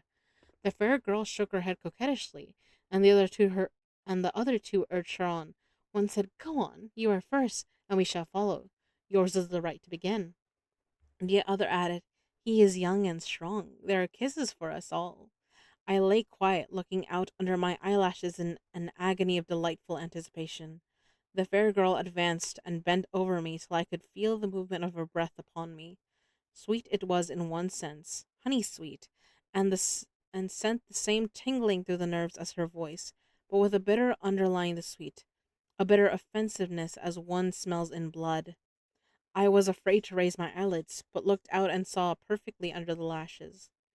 The girl went on her knees and bent over me, simply gloating. There was a deliberate voluptuousness which was both thrilling and repulsive, and as she arched her neck, she actually licked her lips like an animal, till I could see in the moonlight the moisture shining on the scarlet lips and on the red tongue as it lapped the white sharp teeth. Lower and lower went her head as lips went below the range of my mouth and chin, and seemed about to fasten on my throat. Then she paused, and I could hear the churning sound of her tongue as it licked her teeth and lips, and could feel the hot breath on my neck. Then the skin of my throat began to tingle as one's flesh does when the hand that is to tickle it approaches nearer and nearer. I could feel the soft, shivering touch of the lips on the supersensitive skin of my throat, and the hard dents of two sharp teeth just touching and pausing there. I closed my eyes in a languorous ecstasy and waited with beating heart. But at that instant, another sensation swept through me as quick as lightning. I was conscious of the presence of the Count, and of his being as if lapped in a storm of fury. As my eyes opened involuntarily, I saw his strong hands grasp the slender neck of the fair woman, and with giant's power draw it back. The blue eyes transformed with fury, the white teeth chomping with rage, and the fair cheeks blazing red with passion. But the Count! Never did I imagine such wrath and fury, even to the demons of the pit. His eyes were positively blazing. The red light in them was lurid, as if the flames of hellfire blazed behind them. His face was deathly pale, and the lines of it were hard like drawn wires. The thick eyebrows that met over the nose now seemed like a heaving bar of white hot metal. With a fierce sweep of his arm, he hurled the woman from him, and then motioned to the others as though he were beating them back. It was the same imperious gesture that I had seen used to the wolves. In a voice which, though low and almost in a whisper, seemed to cut through the air and then ring around the room, he said, "How dare you touch him, any of you? How dare you cast eyes on him when I had forbidden it? Back, I tell you all. This man belongs to me. Beware how you meddle with him, or you'll have to deal with me." The fair girl, with a laugh of ribald coquetry, to return to answer him. "You yourself never loved. You never love." On this the other woman joined, and such a mirthless, hard, soulless laughter rang through the room that it almost made me faint to hear. It seemed like the pleasure of fiends. Then the count turned, after looking at my face attentively, and said in a soft.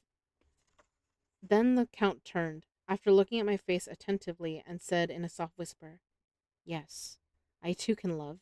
You yourselves can tell it from the past. Is it not so? Well, now, I promise you that when I am done with him, you shall kiss him at your will. Now go, go, I must awaken him, for there is a work to be done." "Are we to have nothing tonight?" said one of them with a low laugh, as she pointed to the bag which she had thrown upon the floor, and which moved as though there were some living thing within it. For answer, he nodded his head. One of the women jumped forward and opened it. If it. What? I'm sorry, I've fucking lost my place. One of the women jumped forward and opened it. If my ears did not deceive me, there was a gasp and a low wail, as if of. If my ears did not deceive me, there was a gasp and a low wail, as of a half smothered child. The woman closed around. The woman closed around, whilst I was aghast with horror. But as I looked, they disappeared, and with them the dreadful bag. Shadow rolled a 19 on stealth. Apparently, he's fucking rolling a 20. Damn, he literally said stay put or take risk of dying. Then you did the one thing he said not to do. Yeah, apparently he was not joking. Like Jonathan was like, he's fucking with me. No. Also here's the picture of well, we know who they are, right? Everyone has to know about his wives, right? Dracula's wives, the ladies.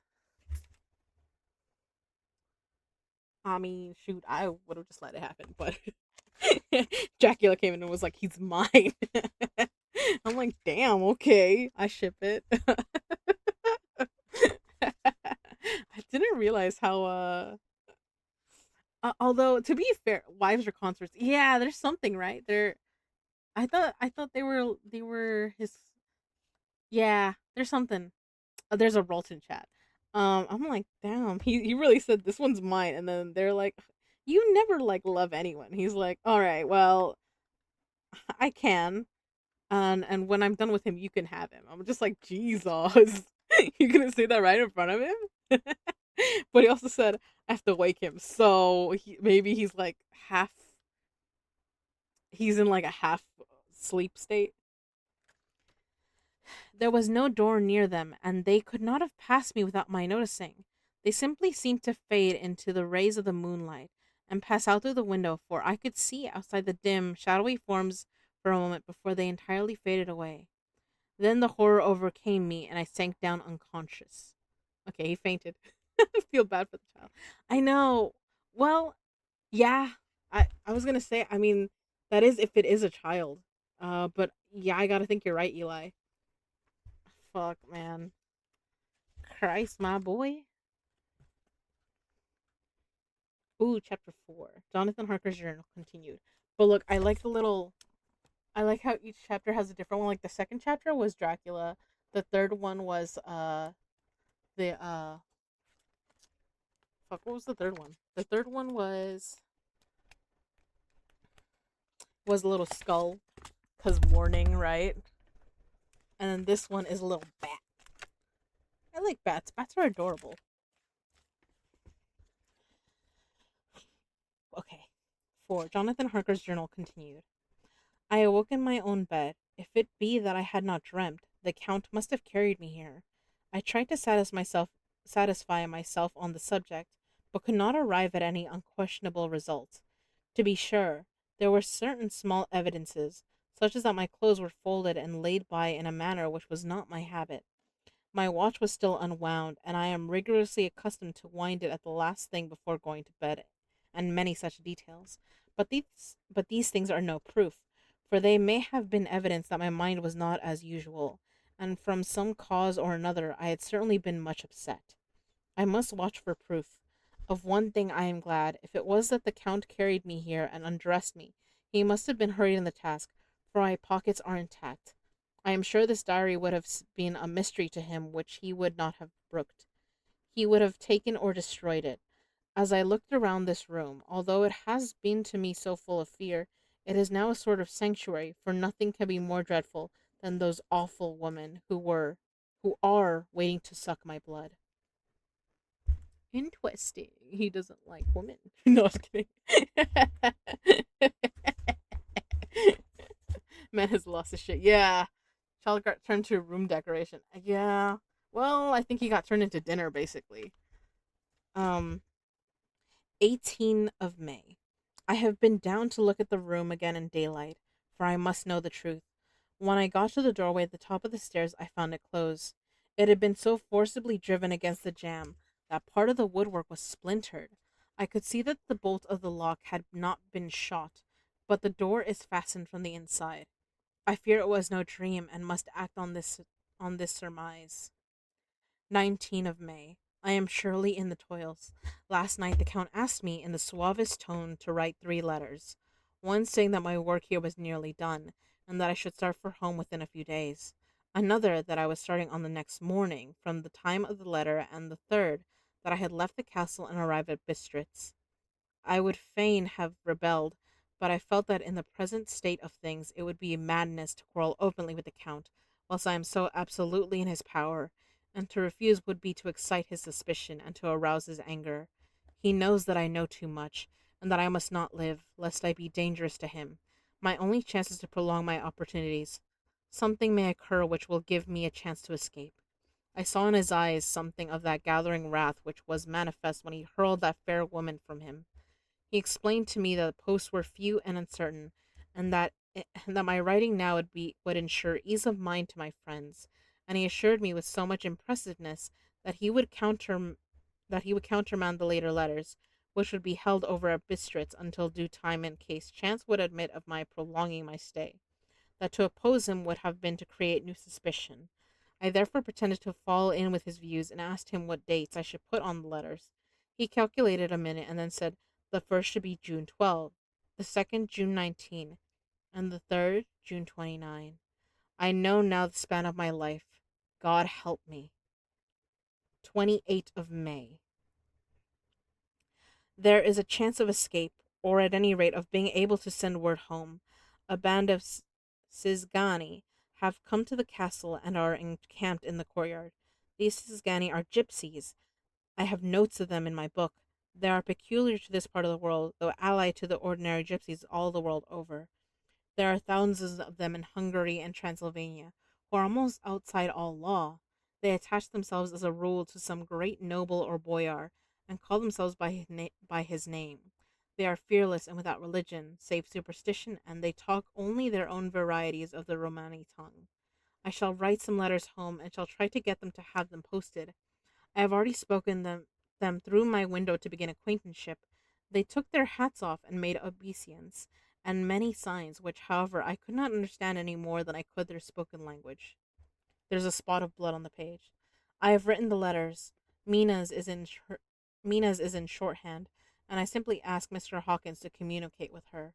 To her I have explained my situation, but without the horrors which I may only surmise. It would shock and frighten her to death were I to expose my heart to her. Should the letters not carry, then the Count shall not yet know my secret or the extent of my knowledge. There's another dot of blood on the page. I have given the letters. I threw them through the bars of my window with a gold piece, and made what signs I could to have them posted. The man who took them pressed them to his heart and bowed, and then put them in his cap. I could do no more. I stole back to the study and began to read. As the Count did not come in, I have written here. There's like another 3 little dots of blood. The Count has come. He sat down beside me and said in his smoothest voice as he opened 2 letters, the Cisgani have given me these, of which, though I know not whence they come, I shall of course take care. See! He must have looked at it. One is from you, and to my friend Peter Hawkins the other. Here, he caught sight of the strange symbols as he opened the envelope, and the dark look came into his face and his eyes blazed wickedly. The other is a vile thing, an outrage upon friendship and hospitality. It is not signed. Well, so it cannot matter to us. And he calmly held letter and envelope in the flame of the lamp till they were consumed. Then he went on, the letter to Hawkins, that I shall of course send on since it is yours. Your letters are sacred to me. Your pardon, my friend, that unknowingly I did break the seal. Will you not cover it again? He held out the letter to me, and with a courteous bow handed me a clean envelope. I could only redirect it and hand it to him in silence. When he went out of the room, I could hear the key turn softly. A minute later, I went over and tried it, and the door was locked. When an hour or two after, the Count came quietly into the room, his coming awakened me, for I had gone to sleep on the sofa. He was very courteous and very cheery in his manner, and seeing that I had been sleeping, he said, so, my friend, you are tired. Get to bed. There is the surest rest. I may not have the pleasure to talk tonight, since there are many labors to me, but you will sleep, I pray. I passed to my room and went to bed, and, strange to say, slept without dreaming. Despair has its own calms. 31st of May. This morning when I woke, I thought I would provide myself with some paper and envelopes from my bag and keep them in my pocket so that I might write in case I should get an opportunity. But again a surprise, again a shock. Every scrap of paper was gone, and with it all my notes, my memoranda relating to railways and travel, my letter of credit. In fact, all that might be useful to me were I once outside the castle. I sat and pondered a while, and then some thought occurred to me, and I made search of my portmanteau and in the wardrobe when I had placed my clothes. The suit in which I had travelled was gone, and also my overcoat and rug. I could find no trace of them anywhere. This looked like some new scheme of villainy. 17 June. This morning, as I was sitting on the edge of my bed, cudgeling my brains, I heard with a cracking of whips and pounding and scraping of horses' feet up the rocky path beyond the courtyard. With joy, I hurried to the window and saw drive into the yard two great litter wagons, each drawn by 8 sturdy horses, and at the head of each pair a Slovak, with his wide hat, great nail-studded belt, dirty sheepskin, and high boots. They had also their long staves in hand. I ran to the door, intending to descend and try and join them through the main hall, as I thought that way might be open for them. Again a shock. My door was fastened on the outside. Then I ran to the window and cried to them. They looked up at me stupidly and pointed, but just then the hetman of the Sizgany came out, and seeing them pointing to my window and something at which they laughed. Henceforth no effort of mine, no piteous cry or agonized entreaty would make them even look to me. They resolutely turned away. The leader wagons contained great square boxes with handles of thick rope. They were evidently empty by the ease with which the Slovaks handled them, and by their resonance as they were roughly moved. When they were all unloaded and packed in a great heap in one corner of the yard, the Slovaks were given some money by the Sizgany, and spitting on it for luck, lazily went each to his horse's head. Shortly afterward, I heard the cracking of their whips die away in the distance. They did not seem that civil. Who didn't see that seem that civil? 24th of June, before morning. Last night the Count left me early and locked himself into his own room. As soon as I dared, I ran up the window stair and looked out at the windows, which opened south. I thought I would watch for the Count, for there is something going on. The Sizgany are quartered somewhere in the castle and are doing work of some kind. I know it, for now and then I hear a faraway muffled sound, as of mattock and spade, and whatever it is, it must be the end of some ruthless villainy. I had been at the window somewhat less than half an hour when I saw something coming out of the Count's window. I drew back and watched carefully and saw the whole man emerge. It was a new shock to me to find that he had on the suit of clothes which I had worn whilst traveling here, and slung over his shoulder the terrible bag which I had seen the woman take away. There could be no doubt as to his quest, and in my garb too.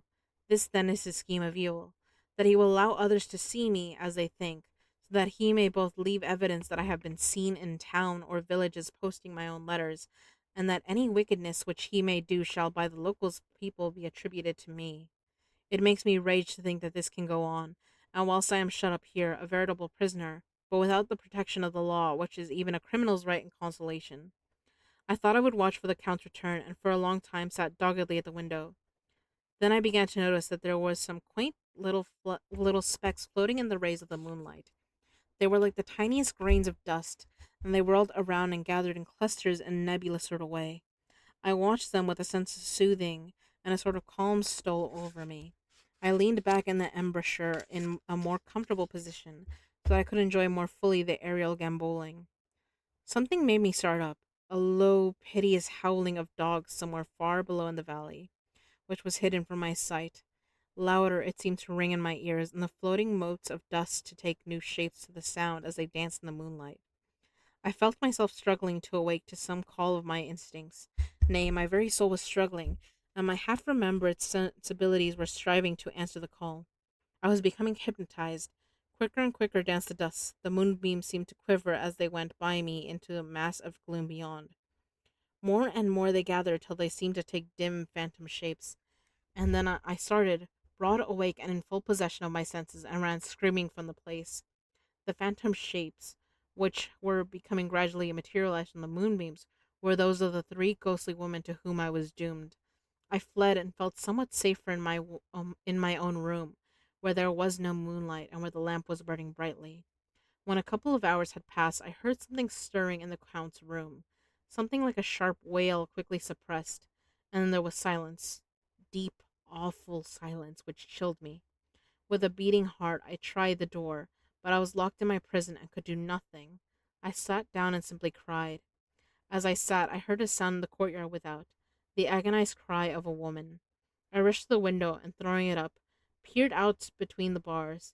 There, indeed, was a woman with disheveled hair, holding her hands over her heart as one distressed with running. She was leaning against a corner of the gateway. When she saw my face at the window, she threw herself forward and shouted in a voice laden with menace, "Monster, give me my child." She threw herself on her knees and, raising up her hands, cried the same words in tones which wrung my heart. Then she tore her hair and beat her breast, and abandoned herself to all the violence of extravagant emotion. Finally, she threw herself forward, and though I could not see her, I could hear the beating of her naked hands against the door.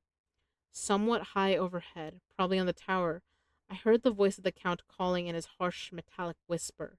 His call seemed to be answered from far and wide by the howling of wolves. Before many minutes had passed, a pack of them poured like a pent-up dam when liberated through the wide entrance into the courtyard. There was no cry from the woman, and the howling of the wolves was but short. Before long they streamed away singly, licking their lips. I could not pity her, for I knew now what had become of her child, and she was better dead.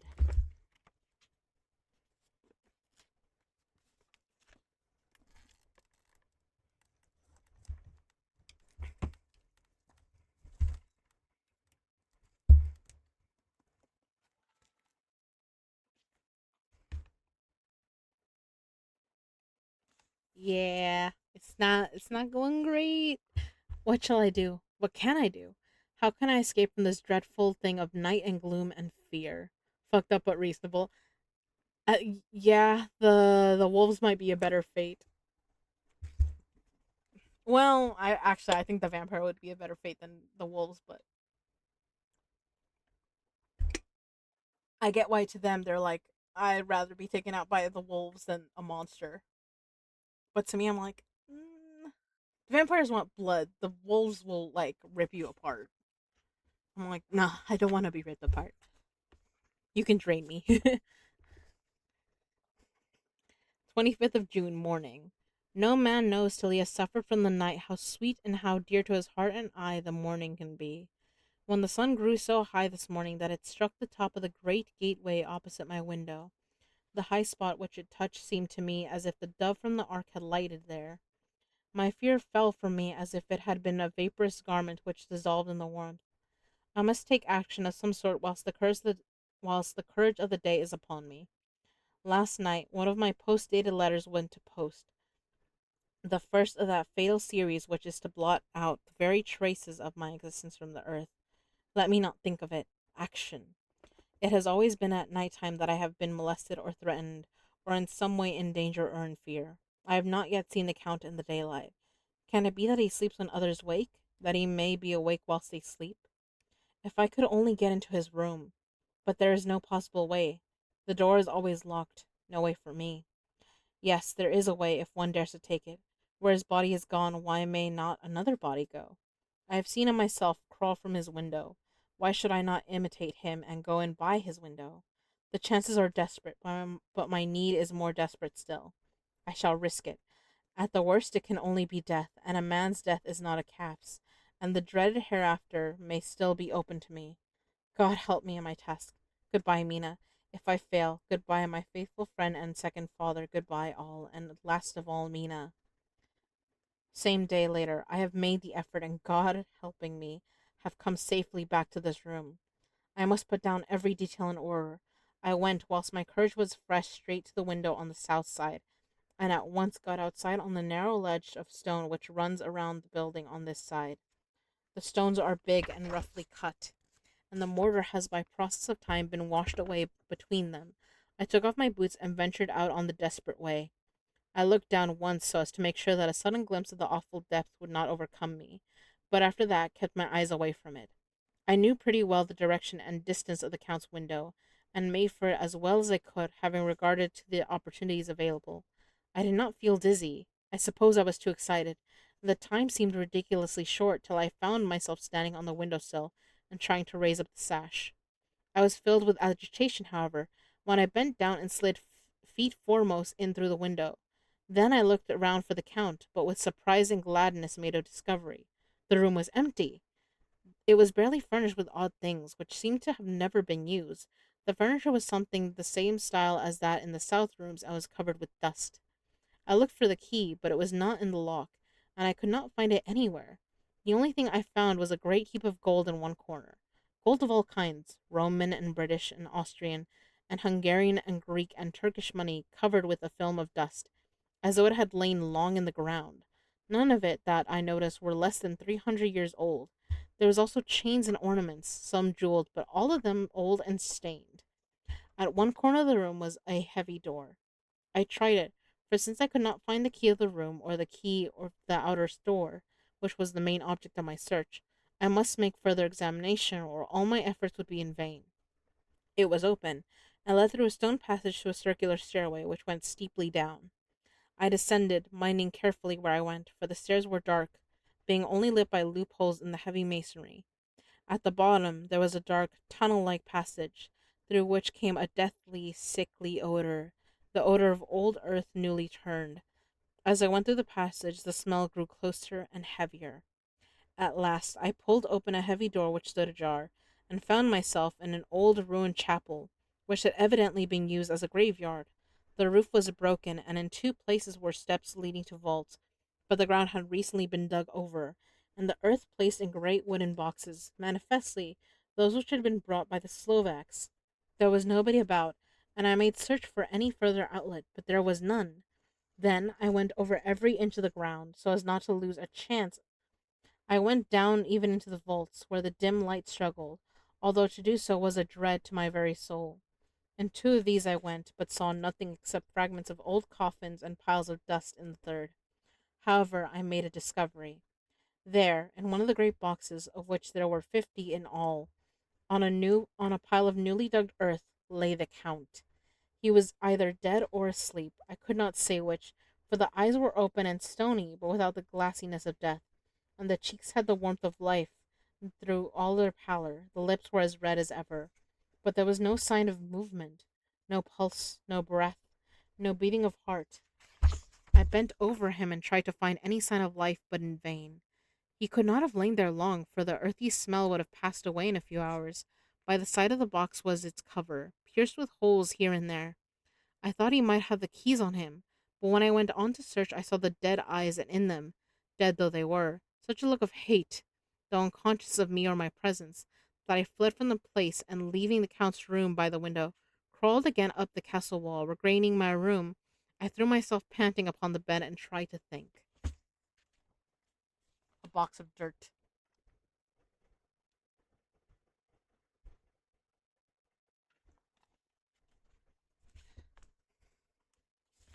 What audio do we use to get your attention without abruptly disturbing you?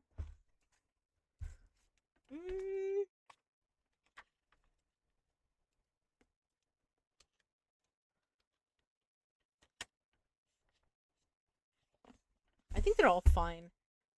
Ambient Star Shining sounds the last 2 minutes. I like Darling, but I will jump sometimes if I'm not expecting it. Um, besides that, hmm, I know I should make a sound for that for just the mods. Um,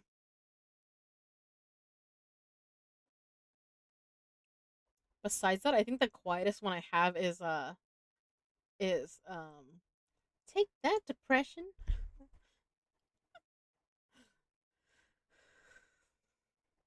All right, so I did the hydrate. Don't forget to save. Ah, yes, the bookmark is in the book.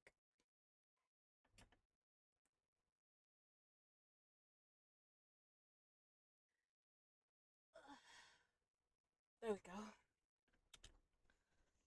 That's why I said that won't disturb you. Well, like I said, I think the closest one is probably the take that depression because that one is the quietest one I think of my sound alerts. Um, but yeah, you're right. I will have to find one. Uh, I'll have to find one for that.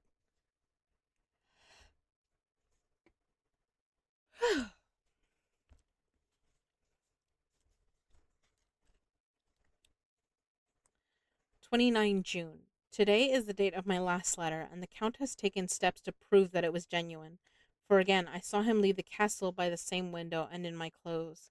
As he went down the wall, lizard fashion, I wished I had a gun or some lethal weapon that I might destroy him. But I fear that no weapon wrought alone by man's hand would have any effect on him.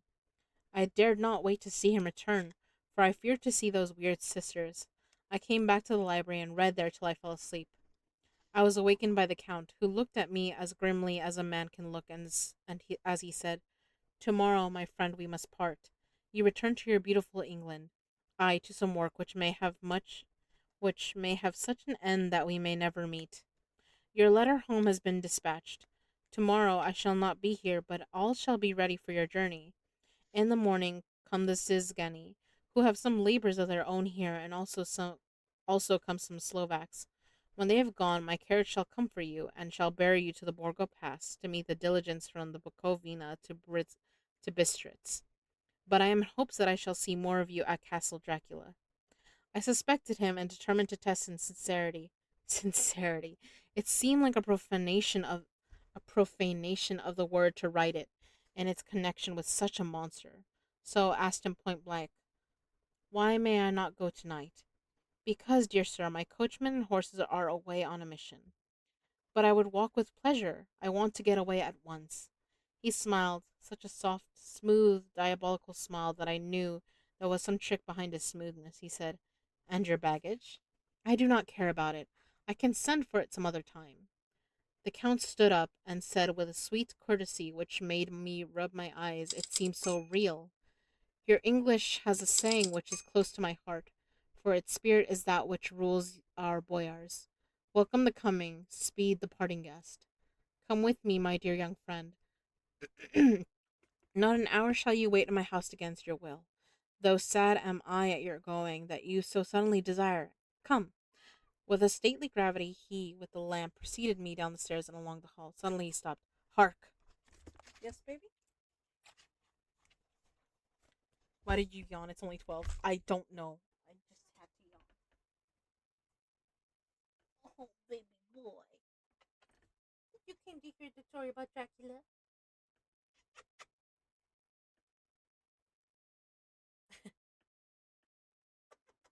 "Oh, my sweet baby boy.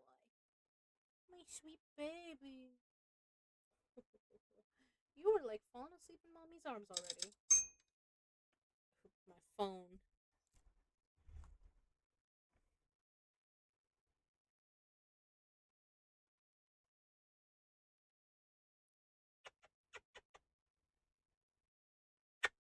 My sweet boy. My baby. Okay. You want to continue listening to Dracula? We're going to listen to Dracula. Okay. Close at the hand came the howling of many wolves. It was almost as if the sound sprang up at the rising of his hand, just as the music of a great orchestra seems to leap under the baton of the conductor. After a pause of a moment, he proceeded in his stately way to the door, drew back the ponderous bolts, unhooked the heavy chains, and began to draw it open. To my immense astonishment, I saw that it was unlocked. Suspiciously, I looked all around, but could see no key of any kind. As the door began to open, the howling of the wolves without grew louder and angrier, their red jaws with champing teeth, and their blunt clawed feet as they leaped came in through the opening door. I knew then that to struggle at the moment against the Count was useless. With such allies as these at his command, I could do nothing. But still the door continued slowly to open, and only the Count's body stood in the gap. Suddenly it struck me that this might be the moment and means of my doom. I was to be given to the wolves, and at my own instigation. There was a diabolical wickedness in the idea great enough for the Count, and at last chance I cried out, "Shut the door! I shall wait till morning," and covered my face with my hands to hide my tears of bitter disappointment. With one sweep of his powerful arms, the Count threw the door shut, and the great bolts clanged and echoed through the hall as they shot back into their places. In silence we returned to the library, and after a minute or two I went to my own room. The last I saw of Count Dracula was his kissing his hand to me. The last I saw of Count Dracula was his kissing his hand to me, with a red light of triumph in his eyes, and with a smile that Judas in hell might be proud of. When I was in my room and about to lie down, I thought I heard a whispering at my door. I went to it softly and listened. Unless my ears deceived me, I heard the voice of the Count. "Back, back to your own place. Your time is not yet come. Wait, have patience. Tonight is mine. Tomorrow night is yours." There was a low, sweet ripple of laughter, and in a rage I threw open the door and saw without three terrible women licking their lips. As I appeared, they all joined in a horrible laugh and ran away. I came back to my room and threw myself on my knees. It is then so near the end? Tomorrow. Tomorrow. Lord, help me and those to whom I am dear. Lord, help me and those to whom I am dear. Yes, baby. Come here. There's a good boy. 30th of June, morning. These may be the last words I ever write in this diary. I slept till just before dawn, and when I woke, threw myself on my knees, for I determined that if death came, he should find me ready. At last I felt the subtle change in the air and knew that the morning had come. Hey. Oh my gosh. Careful, baby. Are you gonna listen from there? Okay. Shadow, smack her with your paw. He didn't smack me with his paw. He did almost smack me with his tail.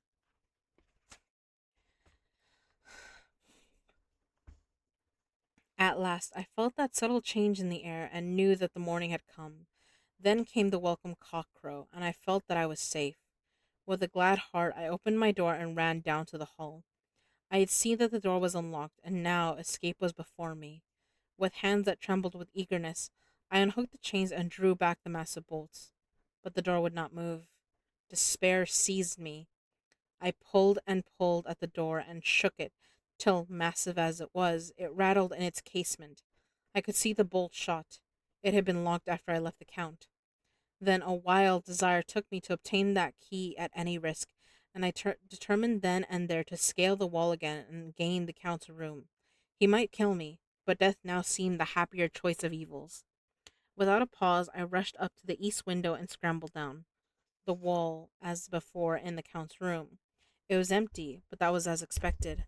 I could not see a key anywhere, but the heaps of gold remained. I went through the door in the corner and down the winding stair and along the dark passage to the old chapel. I knew now well enough where to find the monster I sought. The great box was in the same place, close against the wall, but the lid was laid on it, not fastened down, but with the nails ready in their place to be hammered home. I knew I must reach the body for the key, so I raised the lid and laid it back against the wall, and then I saw something which filled my very soul with horror. There lay the Count, but looking as if his youth had been half renewed, for the white hair and mustache were changed to dark iron gray. The cheeks were fuller, and the white skin seemed ruby red underneath. The mouth was redder than ever, for on the lips were gouts of fresh blood, which trickled from the corners of the mouth and ran over the chin and neck. Even the deep, burning eyes seemed set amongst swollen flesh, for the lips and pouches underneath were bloated. It seemed as if the whole awful creature were simply gorged with blood. He lay like a filthy leech, exhausted with his repletion. I shuddered as I bent over to touch him, and every sense in me revolted at the contact, but I had to search or I was lost. The coming night might see my own body as banquet in the similar way to those horrid three. I felt all over the body, but no sign could I find the key. Then I stopped and looked at the Count. There was a mocking smile on the bloated face which seemed to drive me mad.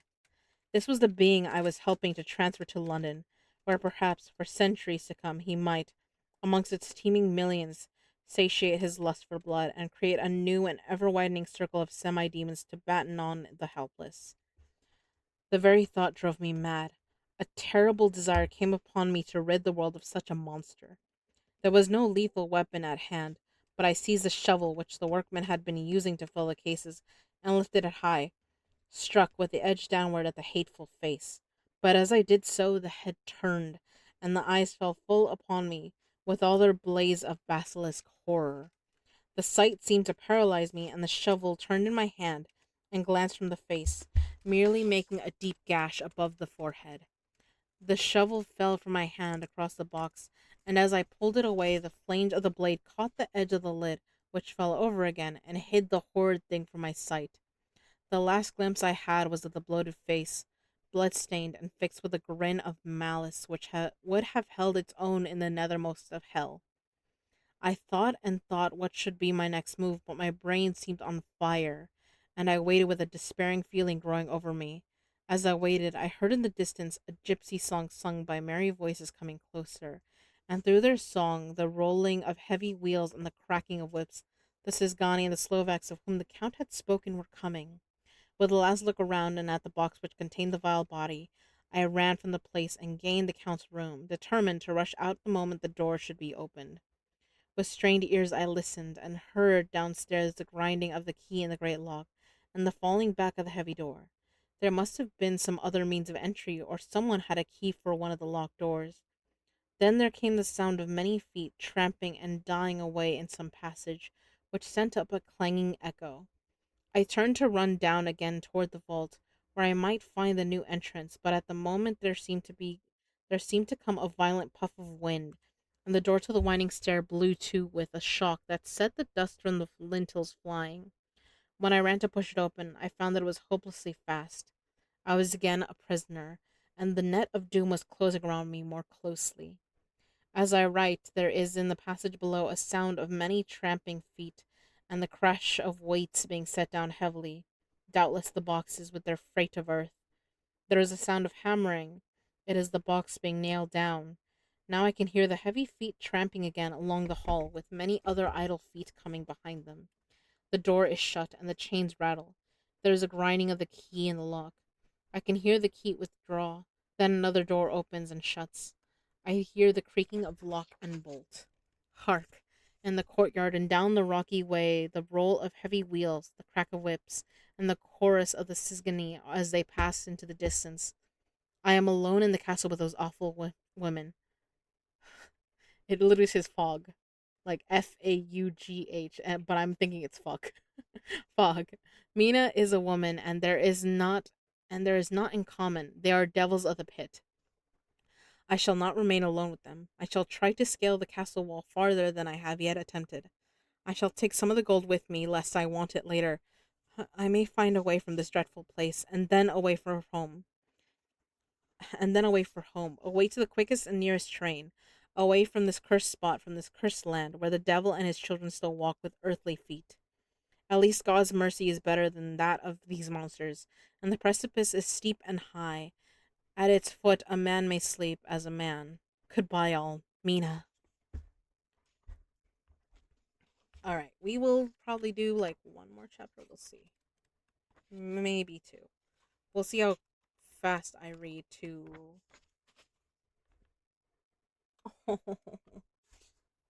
You guys want to see Shadow?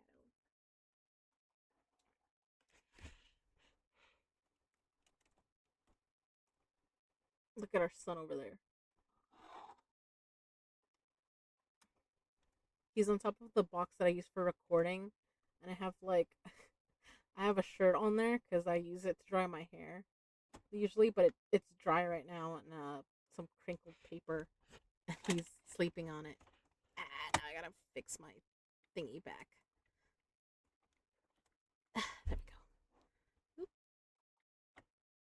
too high. There we go. 5 minutes till ads. Okay.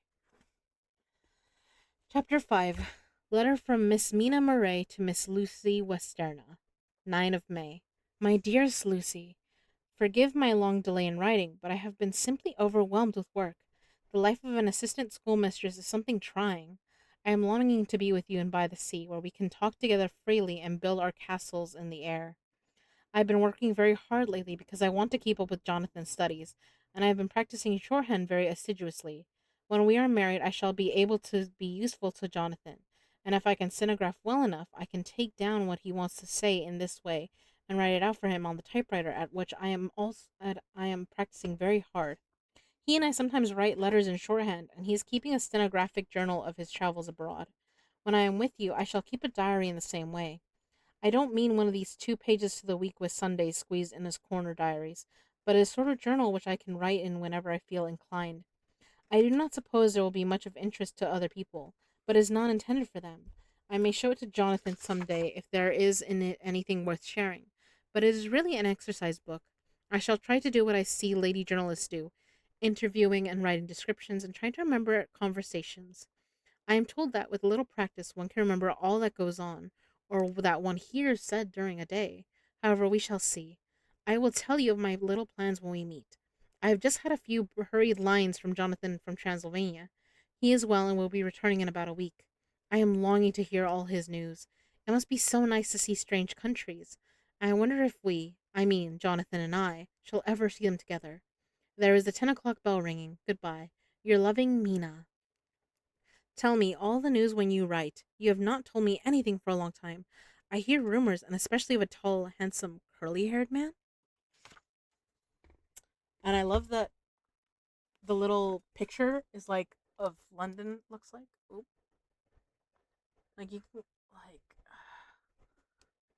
yeah. Like you can see like Big Ben in this picture, basically. I know you can't really see it very well because I'm too shaky, but yeah. And you can see little mice and a crow and a street lamp. Cute. And I like how Lucy writes, but also I like how she signs it. Like I like that like all of them, like her, Dracula, and John, also all have like a different little signature and stuff. Letter Lucy Westerna to Mina Murray, 17 Chatham Street, Wednesday. My dearest Mina, I must say you tax me very unfairly with being a bad correspondent. I wrote to you twice since we parted, and your last letter was only your second. Besides, I have nothing to tell you. There is really nothing to interest you. Town is very pleasant just now, and we go a good deal to picture galleries and for walks and rides in the park. Jesus. Shadow twitched and scared me. And we go a good deal to picture galleries and for walks and rides in the park. As to the tall, curly haired man, I suppose it was the one who was with me at the last pop. Someone had evidently been telling tales. That was Mr. Holmwood. He often comes to see us, and he and Mamma get on very well together. They have so many things to talk about in common.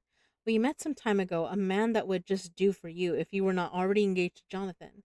He is an excellent parti, being handsome, well off, and of good birth. He is a doctor and really clever. Just fancy. He is only 9 and 20, and he has an immense lunatic asylum all under his own care. Mr. Holmwood introduced him to me, and he called here to see us and often comes now. I think he is one of the most resolute men I ever saw, and yet the most calm. He seems absolutely imperturbable. I can fancy what a wonderful power he must have over his patients. He has a curious habit of looking one straight in the face as if trying to read one's thoughts. He tries his on very much with me, but I flatter myself he has got a tough nut to crack. I know that from my glass. Do you ever try to read your own face? I do. I can tell you it is not a bad study and gives you more trouble than you can well fancy if you have never tried it. He says that I afford him a curious psychological study, and I humbly think I do. I do not, as you know, take sufficient interest in dress to be able to describe the new fashions. Dress is a bore. That is slang again, but never mind. Arthur says that every day. There it is all out, Mina. We have told all our secrets to each other since we were children. We have slept together and eaten together and laughed and cried together, and now, though I have spoken, I would like to speak more. Oh, Mina, couldn't you guess? I love him. I am blushing as I write, for although I think he loves me, he has not told me so in words. Oops. Well, since the ads are going, I will be back. Don't drop the water, Jesus Christ.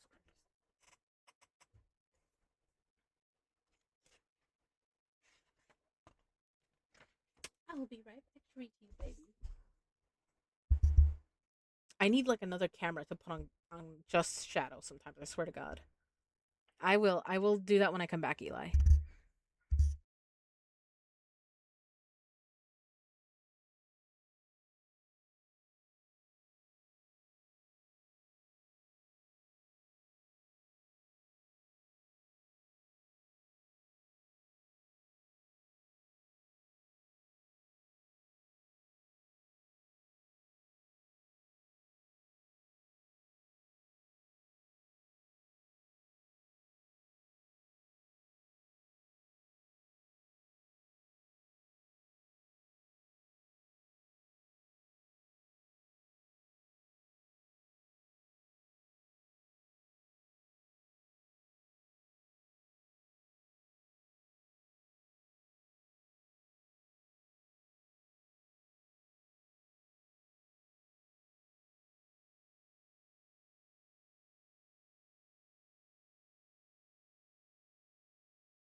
I'm back. Welcome back from the ad starling. Sorry about that.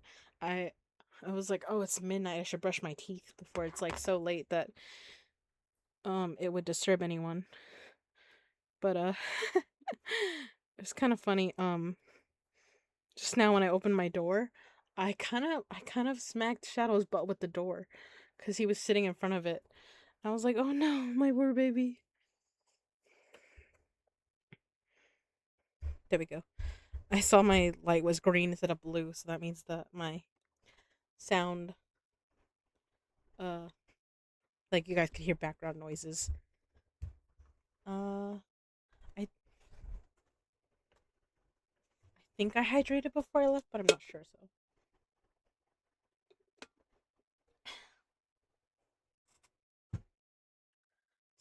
stop beating on the boys. No, I do what I want. Sometimes it's fun, and sometimes they appreciate it.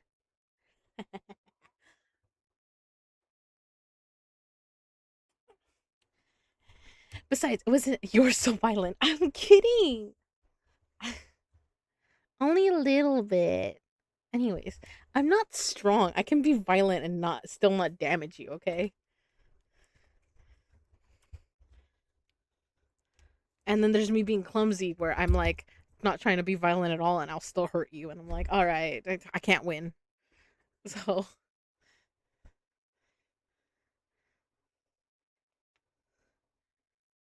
but it was an accident, okay? I didn't know he was right behind the door. How could I know that? I can't see through the door. I opened it and I bumped him and I was like, "Oh, I'm sorry, baby." But I didn't let him out because it's midnight. If it was earlier in the night, I would just let him walk around in the dark living room and the kitchen, but because it's midnight, I'm like, "Yeah, no. You were staying in here for the night." And he knows.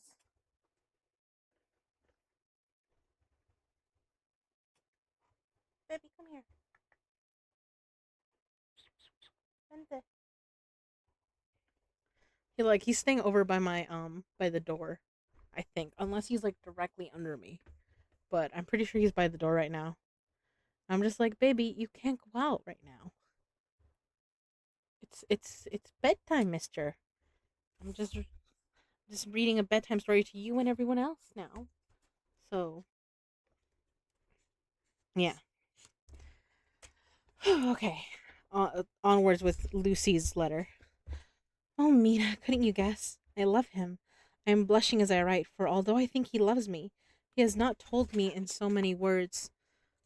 But oh, Mina, I love him. I love him. I love him. There, that does me good. I wish I were with you, dear, sitting by the fire undressing, as we used to sit, and I would try to tell you what I feel. I do not know how I am writing this even to you. I am afraid to stop, or I should tear up the letter, and I don't want to stop, for I do so want to tell you all. Let me hear from you at once, and tell me all that you think about it. Mina, I must stop. Good night. Bless me in your prayers, and Mina, pray for my happiness. Lucy. P.S. I need not tell you this is a secret. Good night again. L. Letter. Lucy Westerna to Mina Murray, 24 of May. My dearest Mina, thanks and thanks and thanks again for your sweet letter. It was so nice to be able to tell you and to have your sympathy. My dear, it never rains but it pours. How true the old proverbs are. Here am I, who shall be 20 in September, and yet I never had a proposal till today. Not a real proposal. And today I've had three. Just fancy, three proposals in one day. Isn't it awful? I feel sorry, really and truly sorry for two of those poor fellows. Oh, Mina, I am so happy that I don't know what to do with myself. And three proposals? But for goodness sake, don't tell any of the girls, or they would be getting all sorts of extravagant ideas and imagining themselves injured and slighted if in the very first day at home they did not get six at least. Some girls are so vain. You and I, Mina dear, who are engaged and are going to settle down soon soberly into old married women, can despise vanity. Well, I must tell you about the three, but you must keep it a secret, dear, from everyone except, of course, Jonathan. You will tell him because I would, if I were in your place, certainly tell Arthur. A woman ought to tell her husband everything. Don't you think so, dear? And I must be fair. Men like women, certainly their wives, to be quite as fair as they are, and women, I am afraid, are not always quite as fair as they should be. Well, my dear, number one came just before lunch. I told you of him, Dr. John Seward, the lunatic asylum man, with the strong jaw and the good forehead. He was very cool outwardly, but was nervous all the same. He had evidently been schooling himself at all. He had evidently been schooling himself as to all sorts of little things. I remembered them, but he almost managed to sit down on his silk hat, which men don't generally do when they are cool.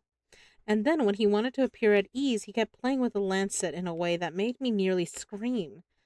He spoke to me, Mina, very straightforwardly. He told me how dear I was to him, though he had known me so little, and what his life would be with me to help and cheer him. He was going to tell me how unhappy he would be if I did not care for him, but when he saw me cry, he said that he was a brute and would not add to my present trouble. Then he broke off and asked if I could love him in time, and when I shook my head his hands trembled, and then, with some hesitation, he asked me if I cared already for anyone else. He put it very nicely, saying that he did not want to wring my confidence from me, but only to know, because if a woman's heart was free, a man might have hope.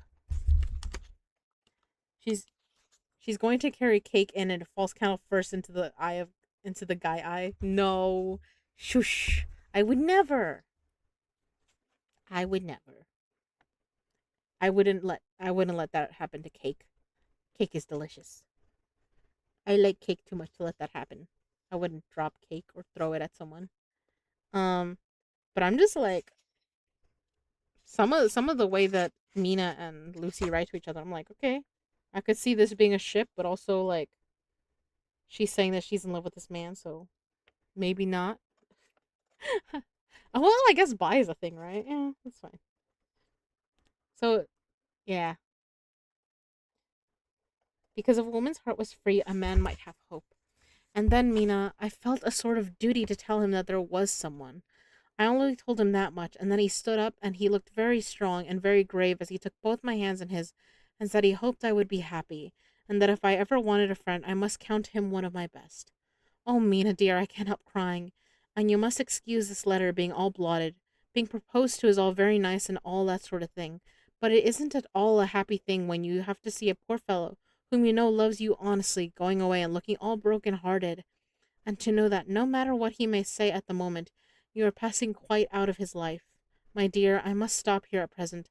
I feel so miserable, though I am so happy. Evening. Arthur has just gone, and I feel in better spirits than when I left off, so I can go on telling you about the day.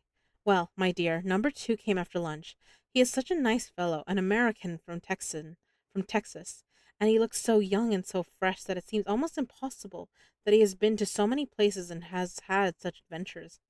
I sympathize with poor Desdemona when she had such a dangerous stream poured in her ear, even by a black man. All right, that was racist. Jesus, all right. I suppose that we women are such cowards that we think a man will save us from fears and we marry him. I know now what I would do if I were a man and wanted to make a girl love me. No, I don't, for there was Mr. Norris telling us his stories and Arthur never told any, and yet, my dear, I am somewhat previous. Mr. Quincy P. Morris found me alone. It seems that a man always does find a girl alone. No, he doesn't, for Arthur tried twice to make a chance, and I helping him all I could. I am not ashamed to say it now. I must tell you beforehand that Mr. Norris doesn't always speak slang. That is to say, he never does so to strangers or before them, for he is really well educated and has exquisite manners. But he found out that it amused me to hear him talk American slang, and whenever I was present and there was no one to be shocked, he said such funny things. Yes, my dear? Do you want me to pick you up? Would you like yes? You would like to be carried? Oh, I gotta put my book down. Hold on. Hold on, baby. I don't want to risk dropping you. Come here. You ready? You want me to pick you up? You want to be picked up, baby? Come here. Who's my good boy? Yes? No? You don't want to be picked up? Oh. You just want to be in the box? Okay.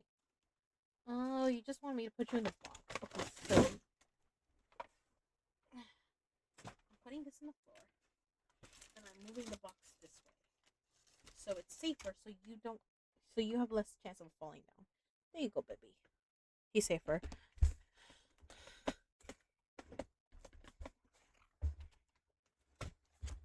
Baby, don't bite my box. Do you know what is as good as cake donuts? I am sugar craving. Last sweet I had was at 11 this morning. I'm sorry, Eli. If you, you could have me later. Do I count as a sweet? I have cake.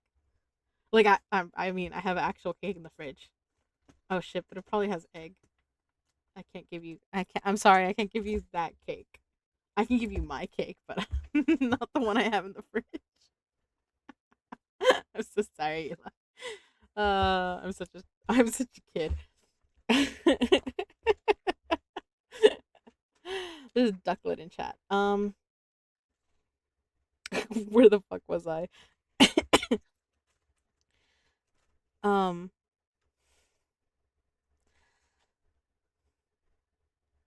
I am afraid, my dear, he has to invent it all, for it fits exactly into whatever else he has to say. But this is a way slang has.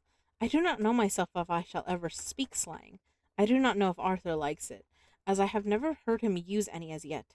Well, Mr. Morris sat down beside me and looked as happy and jolly as he could, but I could see all the same that he was very nervous. He took my hand in his and said ever so sweetly, Miss Lucy, I know I ain't good enough to regulate the fixins of your little shoes, but I guess if you wait till you find a man that is you will go join them 7 young women with the lamps when you quit. Won't you just hitch up alongside me and let us go down the long road together, driving in double harness? Well, he did look so good humored and so jolly that it didn't seem half so hard to refuse him as it did poor Dr. Seward. So I said as lightly as I could that I did not know anything of hitching, and that I wasn't broken to harness at all yet, that he said that he had spoken in a light manner, and he hoped that if he had made a mistake in doing so on so grave, so momentous an occasion for him, I would forgive him. He really did look serious when he was saying it, and I couldn't help feeling a bit serious too. I know, Mina, you'll think me a horrid flirt, though I couldn't help feeling a sort of exultation that he was number 2 in one day. And then, my dear, before I could say a word, he began pouring out a perfect torrent of love making, laying his very heart and soul at my feet. He looked so earnest over it that I shall never again think that a man must be playful always, and never earnest because he is merry at times. I suppose he saw something on my face which checked him, for he suddenly stopped and said with a sort of manly fervor that I could have loved him for if I had been free, Lucy, you are an honest hearted girl, I know. I should not be here speaking to you as I am now if I did not believe you clean grit, right through to the very depths of your soul. Tell me, like one good fellow to another, is there anyone else that you care for? And if there is, I'll never trouble you a hair's breadth again, but will be, if you will let me, a very faithful friend. My dear Mina, why are men so noble when we women are so little worthy of them? Here was I almost making fun of this great hearted, true gentleman. I burst into tears, I am afraid, my dear. You will think this a very sloppy letter in more ways than one, and I really felt very badly. Why can't they let a girl marry 3 men, or as many as want her, and save all this trouble? But this is heresy, and I must not say it. I'm glad to say that though I was crying, I was able to look into Mr. Morse's brave eyes, and I told him outright, yes, there is someone I love, though he has not told me yet that he even loves me. I was right to speak to him so frankly, for quite a light came into his face, and he put out both his hands and took mine. I think I put them into his, and said in a hearty way, that's my brave girl. It's better worth being late for a chance of winning you than being in time for any other girl in the world. Don't cry, my dear. If it's for me, I am a hard nut to crack, and I take it standing up. If that other fellow doesn't know his happiness well, he'd better look for it soon, or he'll have to deal with me. Little girl, your honesty and pluck have made me a friend, and that's rarer than a lover. It's more unselfish, anyhow. My dear, I'm going to have a pretty lonely walk between this and Kingdom Come. Won't you give me one kiss? It'll be something to keep off the darkness now and then. You can, if you like, for that other good fellow. He must be a good fellow, my dear, and a fine fellow, or you could not. You can, if you like, for that other good fellow. He must be a good fellow, my dear, and a fine fellow, or you could not love him. Hasn't spoken yet. That quite won me, Mina, for it was brave and sweet of him, and noble too, to a rival, wasn't it? And he so sad. So I leant over and kissed him. He stood up with my 2 hands in his, and as he looked down into my face, I am afraid I was blushing very much, he said, Little girl, I hold your hand and you've kissed me, and if these things don't make us friends, nothing ever will. Thank you for your sweet honesty to me and goodbye. He wrung my hand and taking up his hat went straight out of the room without looking back. Without a tear or a quiver or a pause, and I am crying like a baby. Oh, why must a man like that be made unhappy when there are lots of girls about who would worship the very ground he trod on? I know I would if I were free, only I don't want to be free.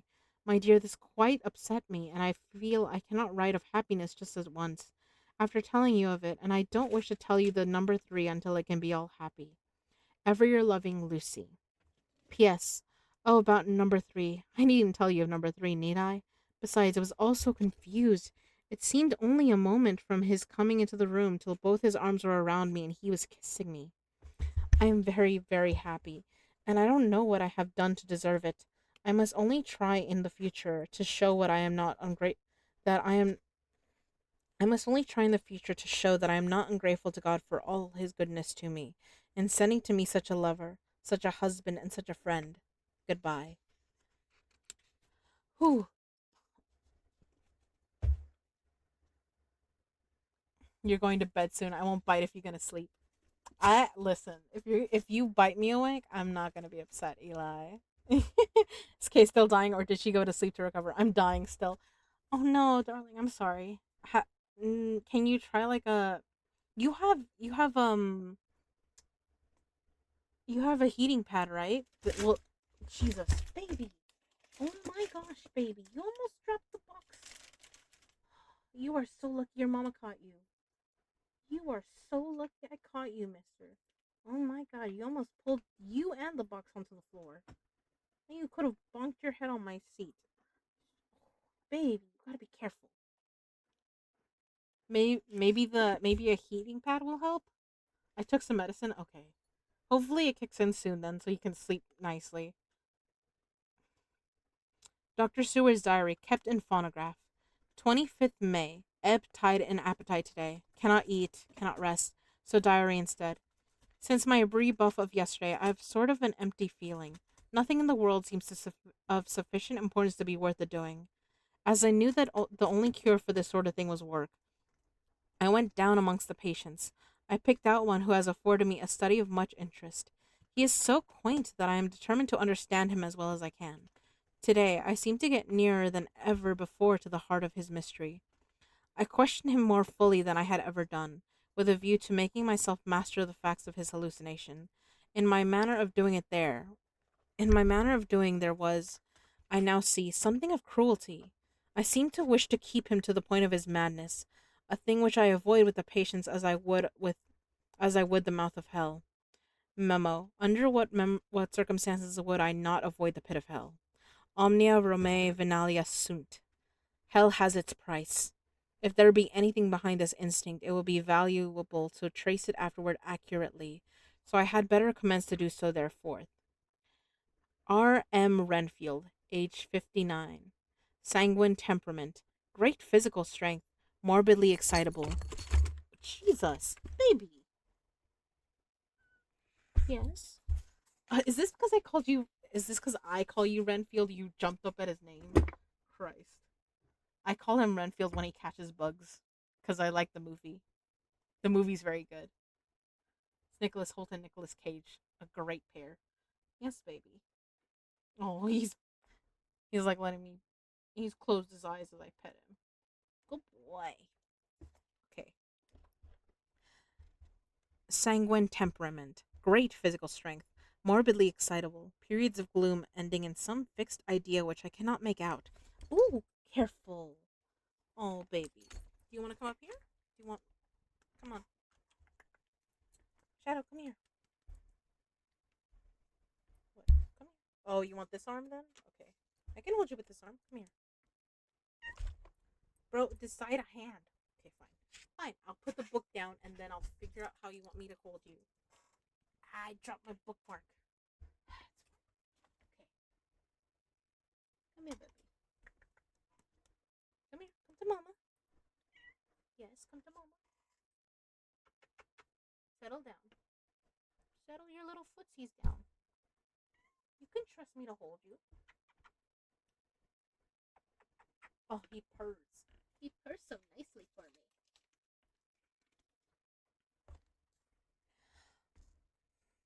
Ending in some fixed idea which I cannot make out. I presume that the sanguine temperament itself and the disturbing influence end in a mentally accomplished. Jesus! Okay, baby is like, you better hurry the fuck up and finish reading. Alright, let me see how many pages I got left, baby. Oh, look, I only have this page, this one, and this one, and then we're done, okay? You can wait. You can wait for cuddles, right? Or do you want cuddles now? Do you want me to like I can kind of cuddle you and read the book too, baby. I have two hands. Unless you really demand that I have to give you both of them right now.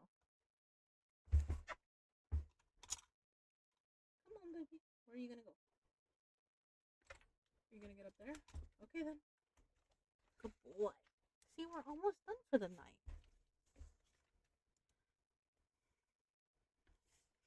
I took some Shadow Renfield. Oh God, the full name is a mouthful. No, no, no. I just call him. His name is Shadow, but I call him Renfield after the movie Renfield. Whenever he's catching bugs, Shadow's like, Ma, I want to see Shadow controlling your sleep schedule. He does. I swear to God, he tries to. Because one, he wakes me in the morning, right?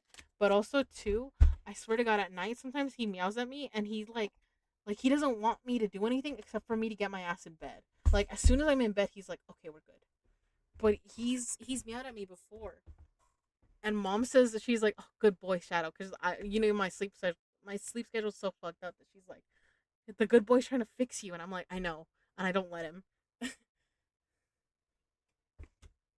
Well, I let him wake me, but then I will go back to sleep sometimes. I dropped the magnet while I was trying to juggle the baby. Look, we're so close to being done for the night, okay, baby? Relax. Well, or maybe I'll read to like, we'll see. We'll see. Relax, baby. He's already looking at me like, you bitch, you better not go back on your word. You showed me 3 pages. Okay. I presume that the sanguine temperament itself and the disturbing influence end in a mentally accomplished finish. A possibly dangerous man. Probably dangerous is if unselfish. Probably dangerous if unselfish. In selfish men, caution is as secure an armor for their foes as for themselves. What I think of on this point is when self is the fixed point, that centripetal force is balanced with the centrifugal. When duty, a cause, etc., is the fixed point, the latter force is paramount, and only accident or a series of accidents can blame it. Baby, he's like literally let him fix you is healthy. Yeah, I know, bro. He like knocked something off my desk, and now he's walking across my keyboard. Oh my god, baby. He's going behind my computer because he knows that I'm always like, no, don't. I'm afraid he's gonna pull out wires. So, Christ, he's telling me to get my ass to bed. All right, letter Quincy P. Morris to Honorable Arthur Homewood, 25th May. My dear Art, we've told yarns by the campfire in the prairies and dressed one another's wounds after trying a landing at the Marquesas and drunk healths on the shore of Titicaca. There are more yarns to be told and other ones to be healed, and another health to be drunk. Won't you let this be at my campfire tomorrow night? I have no hesitation in asking you, as I know a certain lady is engaged to a certain dinner party, and that you are free. There will only be one other, our old pal at the Korea, Jack Seward. He's coming too, and we both want to mingle our weeps over the wine cup, and to drink a health with all our hearts to the happiest man in all the wide world, who has won the noblest heart that God has made, and the best worth winning. We promise you a hearty we promise you a hearty welcome and a loving greeting, and a health as true as your own right hand. We shall both we shall both swear to leave you at home if you drink too deep to a certain pair of eyes. Come, yours as ever and always, Quincy P. Morris. Oh, okay. So so it sounds like the three men that proposed to her all know her. They know each other because it's Quincy was the guy, the Texas guy. Arthur, and then there's Jack Seward. Telegram from Arthur Holmwood to Quincy P. Morris. 26 May. Count me in every time. I bear messages which will make both your ears tingle. art. He dropped the view down. What do you mean he dropped the view down? What you mean shadow?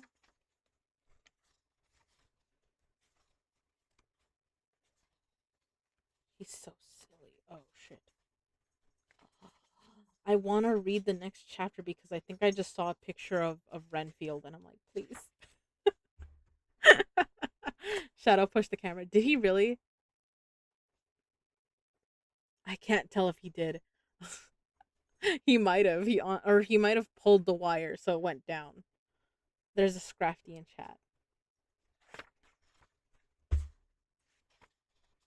Not by a lot. Yeah.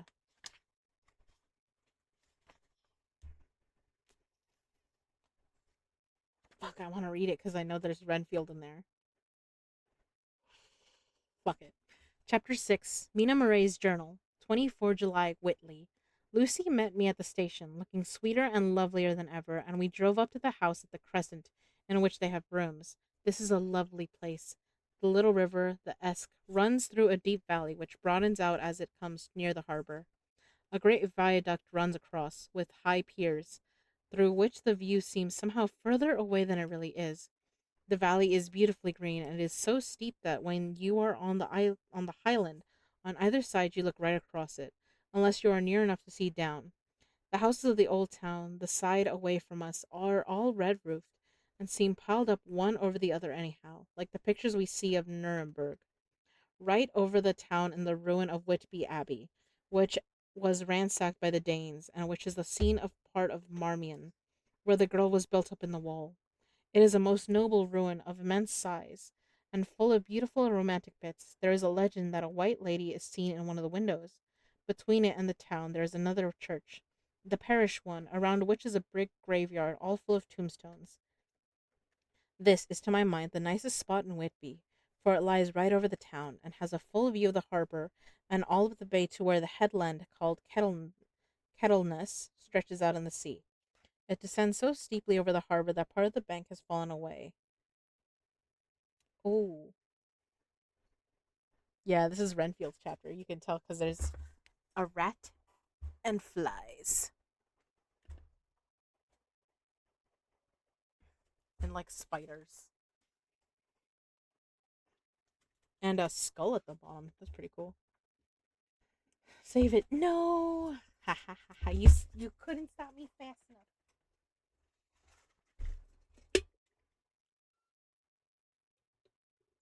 Oh, our child just meowed at me. Yes, my sweetie. I'm putting it down. Putting it down.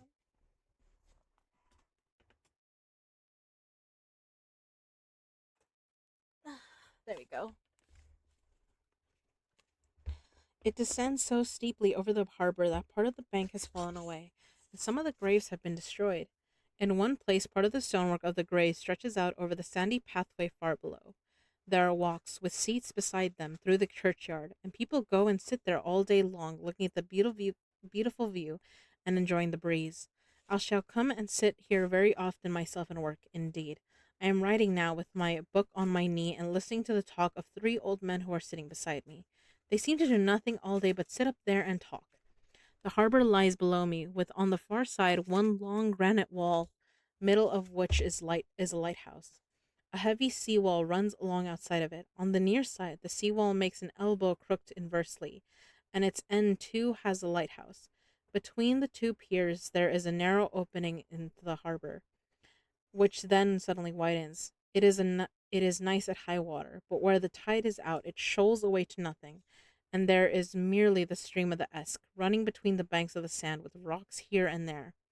Outside the harbor on this side there rises for about half a mile a great reef, the sharp edge of which runs straight out from behind the south lighthouse.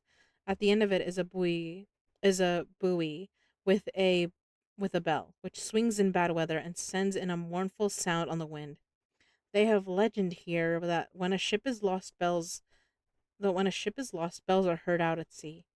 I must ask the old man about this. He is coming this way. He is a funny old man. He must be awfully old, for his face is all gnarled and twisted like the bark of a tree. He tells me that he is nearly 100, and that he was a sailor in the Greenland fishing fleet when Waterloo was fought. He is, I am afraid, a very skeptical person, for when I asked him about the bells at sea and the White Lady at the Abbey, he said very brusquely, I wouldn't flash mysel. I wouldn't I wouldn't fash mysel about them, miss, but them things be all worn out. Mind, I don't say that there never was, but I do say that they wasn't in my time. They be all very well for cummers and trippers and the like, but not for a nice young lady like you. Them feet folks from York and Leeds that be always eating cured herrings and drunk tea and looking out to buy a cheap jet would creed aught. I wonder myself who be both or who be'd bother telling lies to them, even the newspapers, which is full of fool talk. I thought he would be a good person to learn interesting things from, so I asked him if he would mind telling me something about the whale fishing in the old days. He was just settling himself to begin when the clock struck 6, whereupon he labored to get up and said, I must gang again words home now, miss. My granddaughter doesn't like to be kept waitin' when the tea is ready, for it takes me time to crammel aboon the grease, for there be a many of 'em. And miss, I like belly timber sairly by the clock. He hobbled away, and I could see him hurrying as well as he could down the steps. The steps are a great feature on the place. They lead from the town up to the church. There are hundreds of them. I do not know how many, and they wind up in a delicate curve. The slope is so gentle that a horse could easily walk up and down them. I think they must originally have had something to do with the abbey. I shall go home too. Lucy went out visiting with her mother, and as they were on duty calls, I did not go. They will be home by this. 1st of August. I came up here an hour ago with Lucy, and we had a most interesting talk with my old friend and the two others who always come and join him. He is evidently the Sir Oracle of them, and I should think must have been in his time a most dictatorial person. He will not admit anything and downfaces everybody. If he can't out argue them, he bullies them, and then takes their silence for agreement with his views. Lucy was looking sweetly pretty in her white lawn frock. She has got a beautiful color since she has been here. I noticed that the old men did not lose any time in coming up and sitting near her when we sat down. She is so sweet with old people. I think they all fell in love with her on the spot. Even my old man succumbed and did not contradict her, but gave me double share instead. I got him on the subject of the legends, and he went off at once in a sort of sermon. I must try to remember it and put it down. It'll be all fool talk, lock, stock, and barrel. That's what it be. And now, and nowt else. These bands and wafts on bogos, on barguests and bogles, and all anent them is only fit to see bairns and dizzy women a belderin. They be naught but airblebs. Then and all grims and signs and warnin's be all invented by parsons and ilsome bulk bodies on railway touters, to skeeter and scunner halflins, and to get folks to do something that they don't other incline to. It makes me ireful to think of them. Why, it's them that not contented with printing lies on paper and preaching them out of the pulpits. There's want to be cutting them on the tombstones. Look here all around you in what airt ye will. All them steens holding up their heads as well as they can out their pride is a cant simply tumbling down with the weight of the lies wrote on them. Here lies the body, or sacred to the memory, wrote on all of them, and yet in nigh half of them there bean't no bodies at all, and the memories of them bean't cared a pinch of snuff about, much less sacred. Lies all of them, nothing but lies of one kind or another. My cog, but it's all be a quare scouterment at the day of judgment when they come tumbling up in their death sarks, all joped together and try to drag their tombstones with them to prove how good they was. Some of them trembling and dithering with their hands that they doesn't a slippery from lying in the sea, and that they can't even keep their grip of them. I could see from the old fellow's satisfied air and the way in which he looked around for the approval of his cronies that he was showing off. So I put in a word to keep him going. Oh, Mr. Swales, you can't be serious. Surely these tombstones are not all wrong. Yablins, there may be a poorish few not wrong, savin' where they make out the people too good, for there be folk that do think a balm bowl be like the sea, if only it be their own. The whole thing be only lies. Now look, you here. You come here a stranger, and you see this Garth. I nodded, for I thought it better to assent, though I did not quite understand his dialect. I knew it had something to do with the church. He went on, and you consait that all these steens be a bone folk that be happed here snod and snog. I assented again. Then that be just where the lie comes in. Why, there be scores of these lay beds that be tombs to old Dunn's back-a-box on a Friday night. He nudged one of his companions, and they all laughed. And my cog, how could they be otherwise? Look at that one, the effest abaft the beer bank. Read it. I went over and read Edward Spencelach, Master Mariner, murdered by pirates off the coast of Andres, April 1854, age 30. When I came back, Mr. Swells went on. Who brought him home, I wonder, to hap him here? Murdered off the coast of Andres. And you constated his body lay under? Why, I could name ye a dozen whose bones lie in the Greenland seas above. He pointed northward, or where the currents may have drifted them. There, there be the stains around ye. Ye can, with your young eyes, read the small print of the lies from here. This Braithwaite Lowry, I knew his father, lost in the lively off Greenland in 20. Or Andrew Woodhouse, drowned in the same seas in 1777. Or John Paxton, drowned off Cape Farewell a year later. Or old John Rawlings, whose grandfather sailed with me, drowned in the Gulf of Finland in 50. Do you think that all these men will have to make a rush to Whitby when the trumpet sounds? I have me and theorems about it. I tell ye that when they got here, they'd be jomlin and jostlin one another that way, that it would be like a fight upon the ice in the old days, when we'd be at one another from daylight to dark and trying to tie up our cuts by the light of the aurora borealis. This was evidently local pleasantry, for the old man cackled over it, and his cronies joined in with gusto. But, I said, surely you are not quite correct, for you start on the assumption that all the poor people or their spirits will have to take their tombstones with them on the day of judgment. Do you think that will be really necessary? Well, what else be they tombstones for? Answer me that, miss. To please their relatives, I suppose. To please their relatives, you suppose. This he said with intense scorn. How will it pleasure their relatives to know what that lies is wrote over them, and that everybody in the place knows that they be lies? He pointed to a stone at our feet, which had been laid down as a slab, on which the seat was rested, close to the edge of the cliff. Read the lies on that thruff steen, he said. The letters were upside down to me from where I sat, but Lucy was more opposite to them, so she leant over and read, Sacred to the memory of George Cannon, who died in the hopes of a glorious resurrection on July 29, 1873, falling from the rocks at Kettleness. This tomb was erected by his sorrowing mother to her dearly beloved son. He was the only son of his mother, and she was a widow. Really, Mr. Swales, I don't see anything very funny in that. She spoke her comment very gravely and somewhat severely. You don't see aught funny? Ha ha. But that's because you don't gone the sorrowing mother was a hellcat that hated him because he was a crooked, a regular lamentaire he was. And he hated her so that he committed suicide in order that she might get an insurance she put on his life. He blew nigh the top of his head off with an old musket that they had for scaring the crows with. 'Twarn't for crows then, for it to brought the plagues and the doubts to him. That's the way he fell off the rocks, and as to hopes of a glorious resurrection, I often heard him say myself that he hoped he'd go to hell, for his mother was so pious that she'd be sure to go to heaven, and he didn't want to addle where she was. Now, isn't that Steen at any rate? He hammered it with his stick as he spoke. A peck o' lies, and won't it make Gabriel keckle when Geordie comes pantin' up the grease with the tombstone, bounced on his hump, and asked it to be took as evidence? I did not know what to say, but Lucy turned the conversation as she said, rising up. Oh, why did you tell us of this? It is my favorite seat, and I cannot leave it, and now I find I must go on sitting over the grave of suicide. That won't harm ye, my pretty, and it may make more poor Geordie gladsome to have so trim a lass sitting on his lap.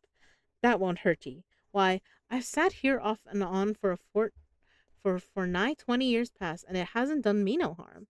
Don't ye fash about them as lies under ye, or that doesn't lie there either. It'll be time for you to be getting scart when you see the tombstones all run away with, and the place as bare as a stubble field. There's the clock, and I must gang. My services to you ladies, and off he hobbled. Lucy and I sat a while, and it was all so beautiful before us that we took hands as we sat, and she told me all over again about Arthur and their coming marriage.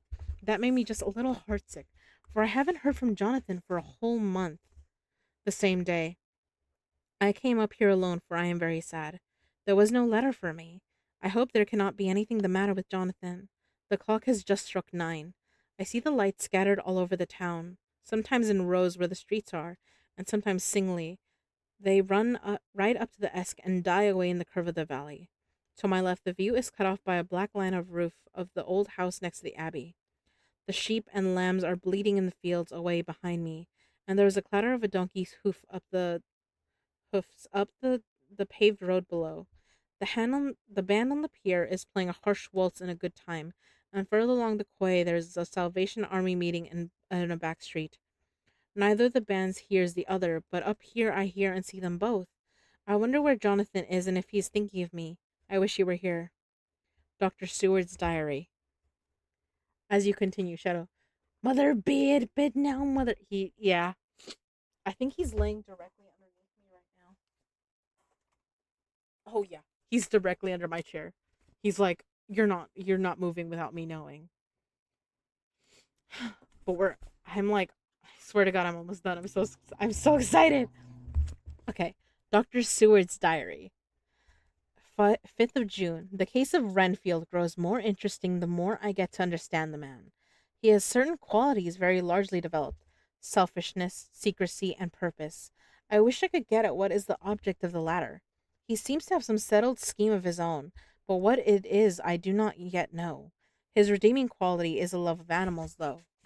Indeed, he has such a curious turns in it that I sometimes imagine he is just Indeed, he has such curious turns in it that I sometimes imagine he is only abnormally cruel. His pets are of odd sorts. Just now his hobby is catching flies. He has at present such a quantity that I have had myself to expostulate. To my astonishment, he did not break out into a fury as I expected, but took the matter in simple seriousness. He thought for a moment and then said, "May I have 3 days? I shall clear them away." Of course, I said that would do. I must watch him. 18 June. He has turned his mind now to spiders and has got several very big fellows in a box. He keeps feeding them with his flies, and the number of the latter is becoming sensibly diminished, although he has used half his food in attracting more flies from outside to his room. 1st of July. His spiders are now becoming as great a nuisance as his flies, and today I told him that he must get rid of them. He looked very sad at this, so I said that he must clear out some of them at all events. He cheerfully acquiesced in this, and I gave him the same time as before for reduction. He disgusted me much while with him, for when a horrible blowfly, bloated with some carrion food, buzzed into the room, he caught it, held it exultantly for a few moments between his finger and thumb, and before I knew what he was going to do, put it in his mouth and ate it. I scolded him for it, but he argued quietly that it was very good and very wholesome, that it was life, strong life, and gave life to him. This gave me an idea, or the rudiment of one. I must watch how he gets rid of his spiders. He has evidently some deep problem in his mind, for he keeps a little notebook in which he is always jotting down something. Whole pages of it are filled with masses of figures, generally single numbers added up in batches, and then the totals added in batches again, as as though he were focusing some account, as the auditors put it. 8th of July. There is a method in his madness, and the rudimentary idea in my mind is growing. It will be a whole idea soon, and then, oh, unconscious cerebration. You will have to give the wall to your conscious brother. I kept away from my friend for a few days so that I might notice if there were any changes. Things remain as they were, except that he has parted with some of his pets and got a new one. He has managed to get a sparrow and has already partially tamed it. His means of taming is simple, for already the spiders have diminished. Those that do remain, however, are well fed, for he still brings in the flies by tempting them with his food. I Yes, this is a picture of Renfield. You can kind of see he's got like bugs on the floor. There's a bug. There's a bug there. There's another one like closer in his hand. It's hard to see. It's going away. Yay! Oh, I'm so glad. Now I'm just gassy. And the gas over a candle sort of flamethrower. Oh my god, Eli. No, you don't know. I don't want her to set her apartment on fire. Although I don't think she could, but you get what I mean. 19th of July. We are progressing. My friend has now a whole colony of sparrows, and his flies and spiders are almost obliterated. When I came in, he ran to me and said he wanted to ask me a great favor, a very, very great favor, and as he spoke, he fawned on me like a dog. I asked him what it was, and he said, with a sort of rapture in his voice and bearing, "A kitten, a nice little sleek, playful kitten that I can play with and teach and feed and feed and feed." I was not unprepared for this request, for I had noticed how his pets went on increasing in size and vivacity, but I did not care that his pretty family of tame sparrows should be wiped out in the same manner as the flies and the spiders. So I said I would see about it, and asked him if he would not rather have a cat than a kitten. His eagerness betrayed him as he answered, "Oh, yes, I would like a cat. I only asked for a kitten lest you should refuse me a cat. No one would refuse me a kitten, would they?" I shook my head and said that at present I feared it would not be possible, but that I would see about it. His face fell, and I could see a warning of danger in it, for there was a sudden fierce sidelong look which meant killing. The man is an undeveloped homicidal maniac. I shall test him with his present craving and see how it will work out. Then I shall know more. 10 p.m. I have visited him again and found him sitting in a corner brooding. When I came in, he threw himself on his knees before me and implored me to let him have a cat, that his salvation depended upon it. I was firm, however, and told him that he could not have it, whereupon he went without a word and sat down, gnawing his fingers in the corner where I had found him. I shall see him in the morning early. 20 July. Visited Renfield very early, before the attendant went his rounds. Found him up and humming a tune. He was spreading out his sugar, which he had saved in the window, and was manifestly beginning his fly catching again, and beginning it cheerfully, and with a good grace. I looked around for his birds, and not seeing them, asked him where they were. He replied, without turning around, that they had all flown away. There were a few feathers about the room, and on his pillow a drop of blood. I said nothing, but went and told the keeper to report to me if there were anything odd about him during the day. 11 a.m. The attendant has just been to me to say that Renfield has been very sick and has disgorged a whole lot of feathers. My belief is, doctor, he said, that he has eaten his birds and that he just took and ate them raw. 11 p.m. I gave Renfield a strong opiate tonight, enough to make even him sleep, and took away his pocketbook to look at it. The thought that has been buzzing around about my brain lately is complete, and the theory proved. My homicidal maniac is of a peculiar kind. I shall have to invent a new classification for him and call him a zoophagous, life eating maniac. What he desires is to absorb as many lives as he can, and he has laid himself out to achieve it in a cumulative way. He gave many flies to one spider and many spiders to one bird, and then wanted a cat to eat the many birds. What would he have what would have been his later steps? It would almost be worthwhile to complete the experiment. It might be done if they were only a sufficient cause. It might be done if there were only a sufficient cause. Man sneered at vivisection, and yet look at its results today. Why not advance science in its most difficult and vital aspect, the knowledge of the brain? Had I even the secret of one such mind? Did I hold the key to the fancy of even one lunatic? I might advance my own branch of science to a pitch compared with which Burton Sanderson's physiology or Ferrier's brain knowledge would be as nothing. If only there were a sufficient cause. I must not think too much of this, or I may be tempted. A good cause might turn the scale with me, for may I not too be of an exceptional brain congenitally? How well the man reasoned! Lunatics always do within their own scope. I wondered at how many lives he values a man, or if at only one. He has closed the account most accurately, and today begun a new record. How many of us begin a new record with each day of our lives? To me it seems only yesterday that my whole life ended with my new hope, and that truly I began a new record. So it will be until the great recorder sums me up and closes my ledger account with a balance of pro. So it will be until the great recorder sums me up and closes my ledger account with a balance to profit or loss. Oh, Lucy, Lucy, I cannot be angry with you, nor can I be angry with my friend whose happiness is yours, but I must only wait on hopeless and work, work, work. If I only could have as strong a cause as my poor mad friend there, a good, unselfish cause to make me work, that would be indeed happiness. Crazy. He's like, I'll let Renfield keep doing this. He's crazy.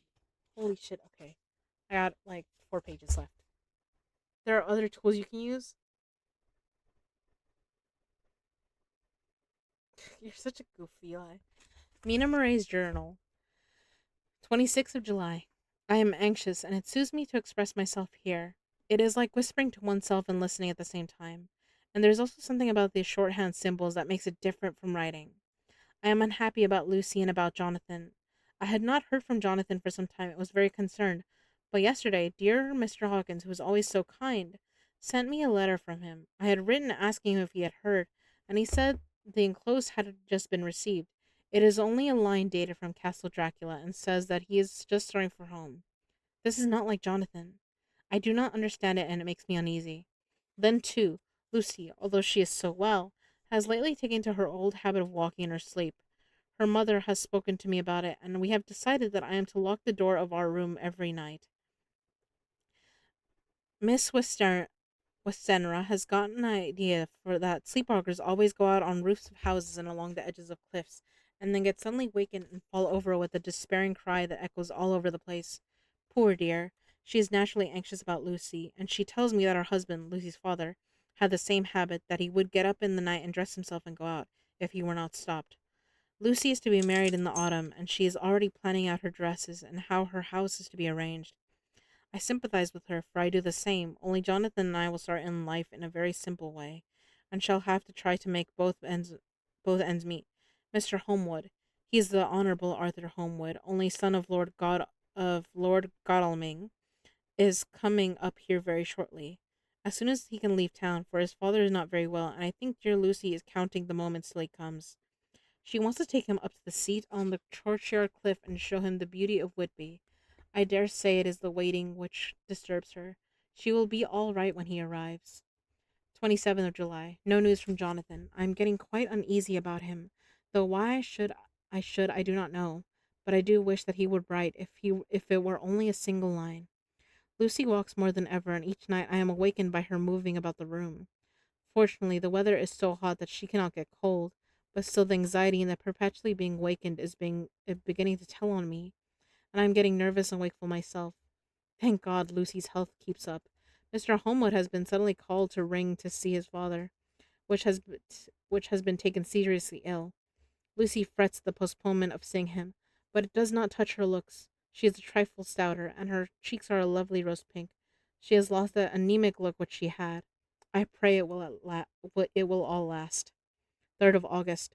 Another week gone and no news from Jonathan, not even to Mr. Hawkins, from whom I have heard. Oh, I do hope he is not ill. He surely would have written. I look at the last letter of his, but somehow it does not satisfy me. It does not read like him, and yet it is his writing. There is no mistake of that.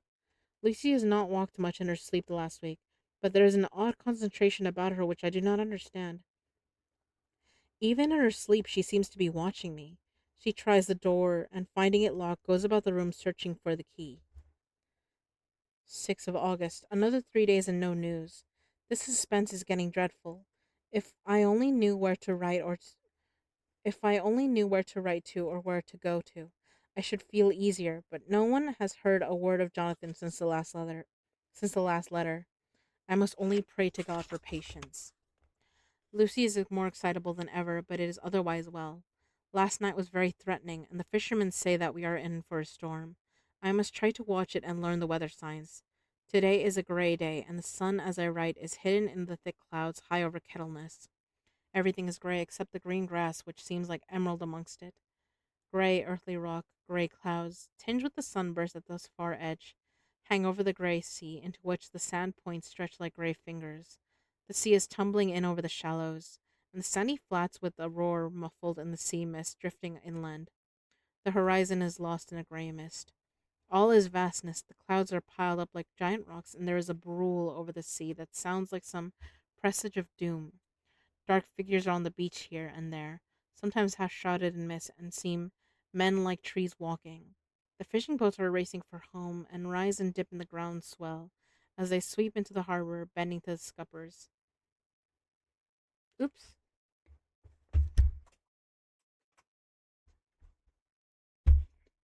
I didn't realize the ads went.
Oh, my sweet boy's eating.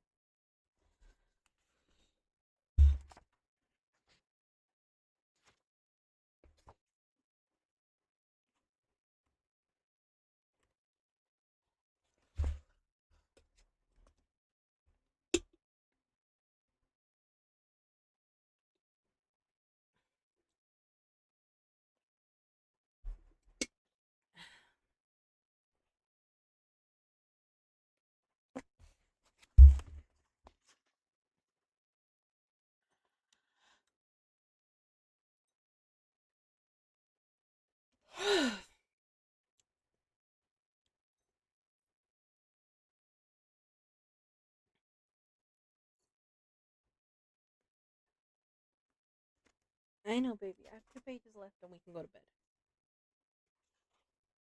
Good boy.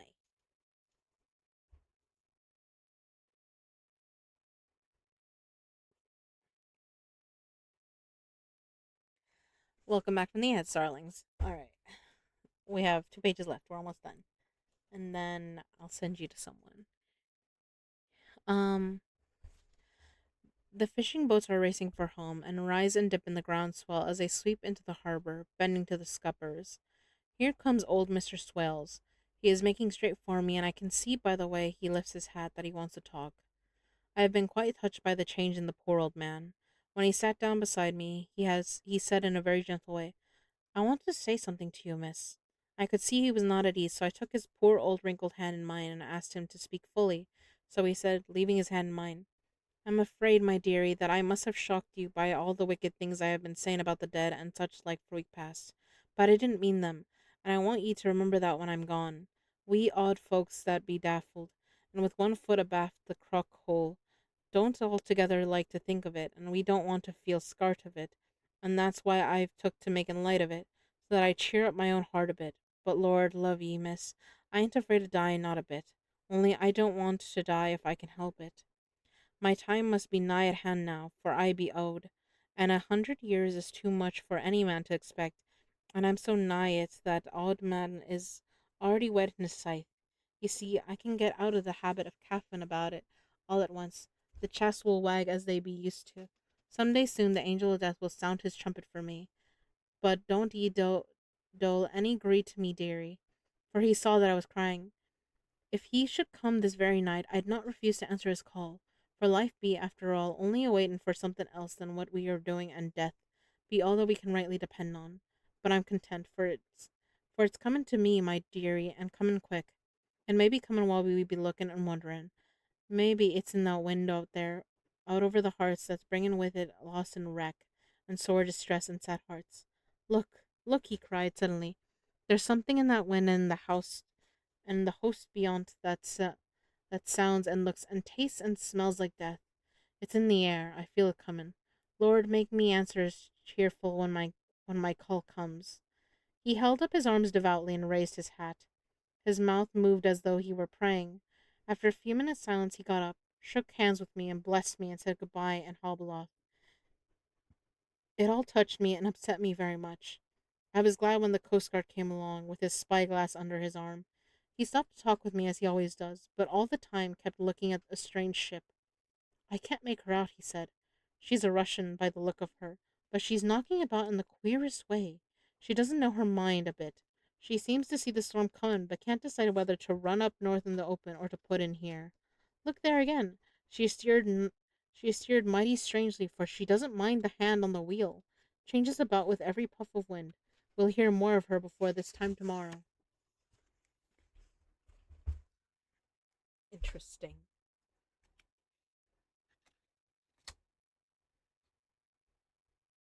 There we go. All right. We're leaving it at chapter 7. I'm going to try to make I'm going to try to keep a schedule where I'm not sure that I will stream during the weekdays, but I am thinking I will stream Friday, Saturday, and Sunday. So we'll see.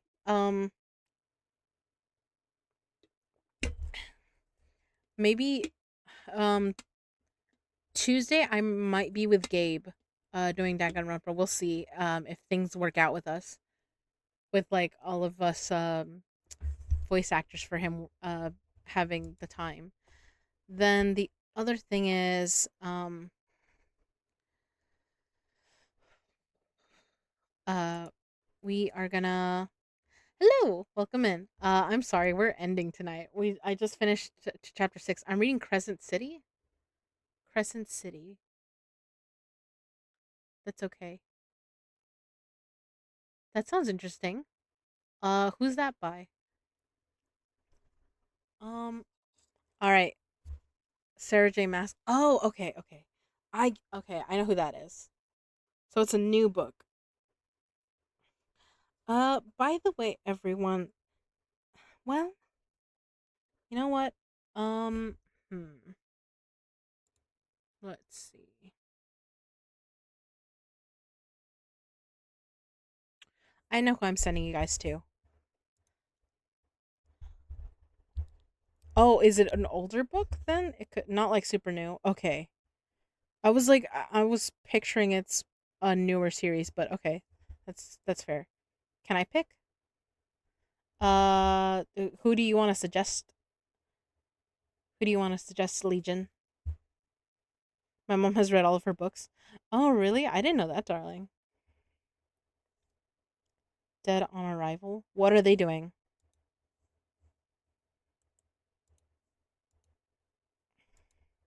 Hold on, I'm looking them up.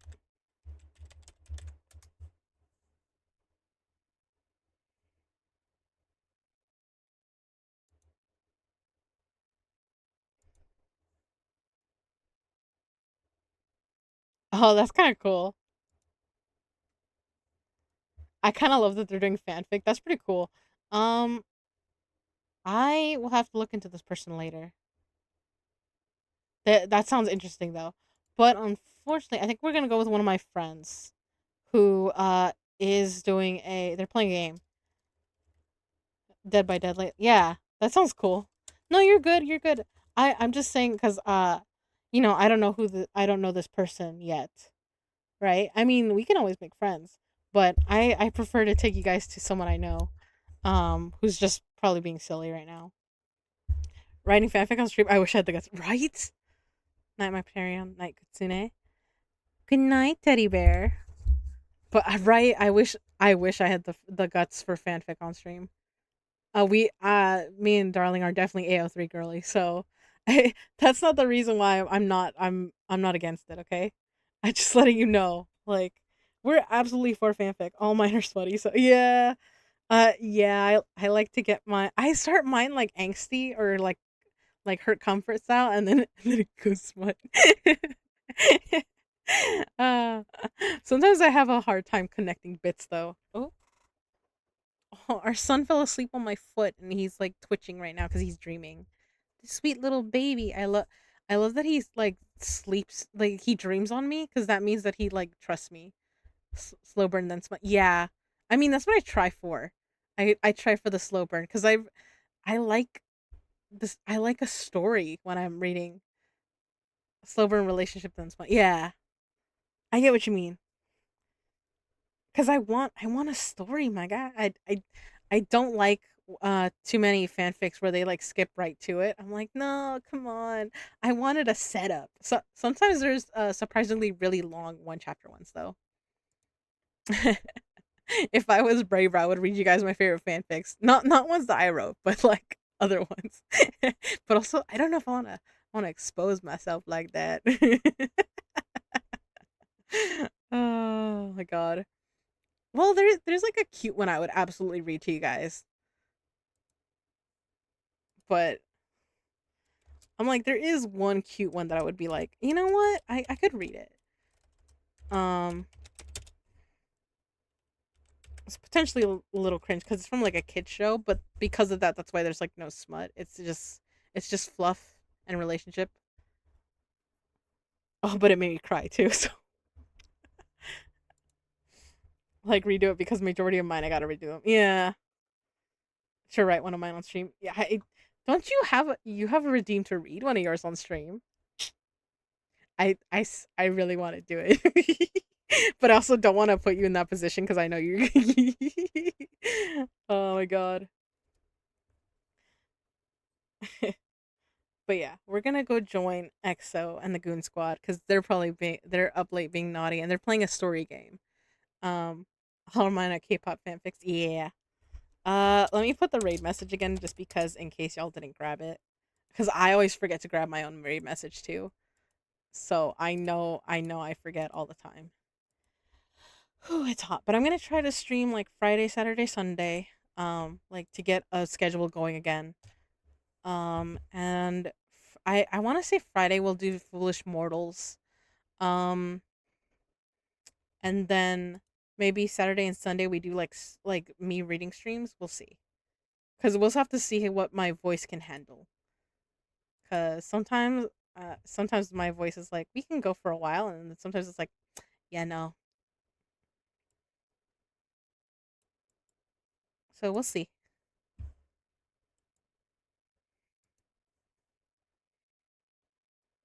but like at least 15. Yeah, I get what you mean, darling. Because you and I both we're in a bunch of fandoms. We have our fingers in all the pots. But yeah, let's go join the Goon Squad, Starlings. Um, let's go say hi to EXO.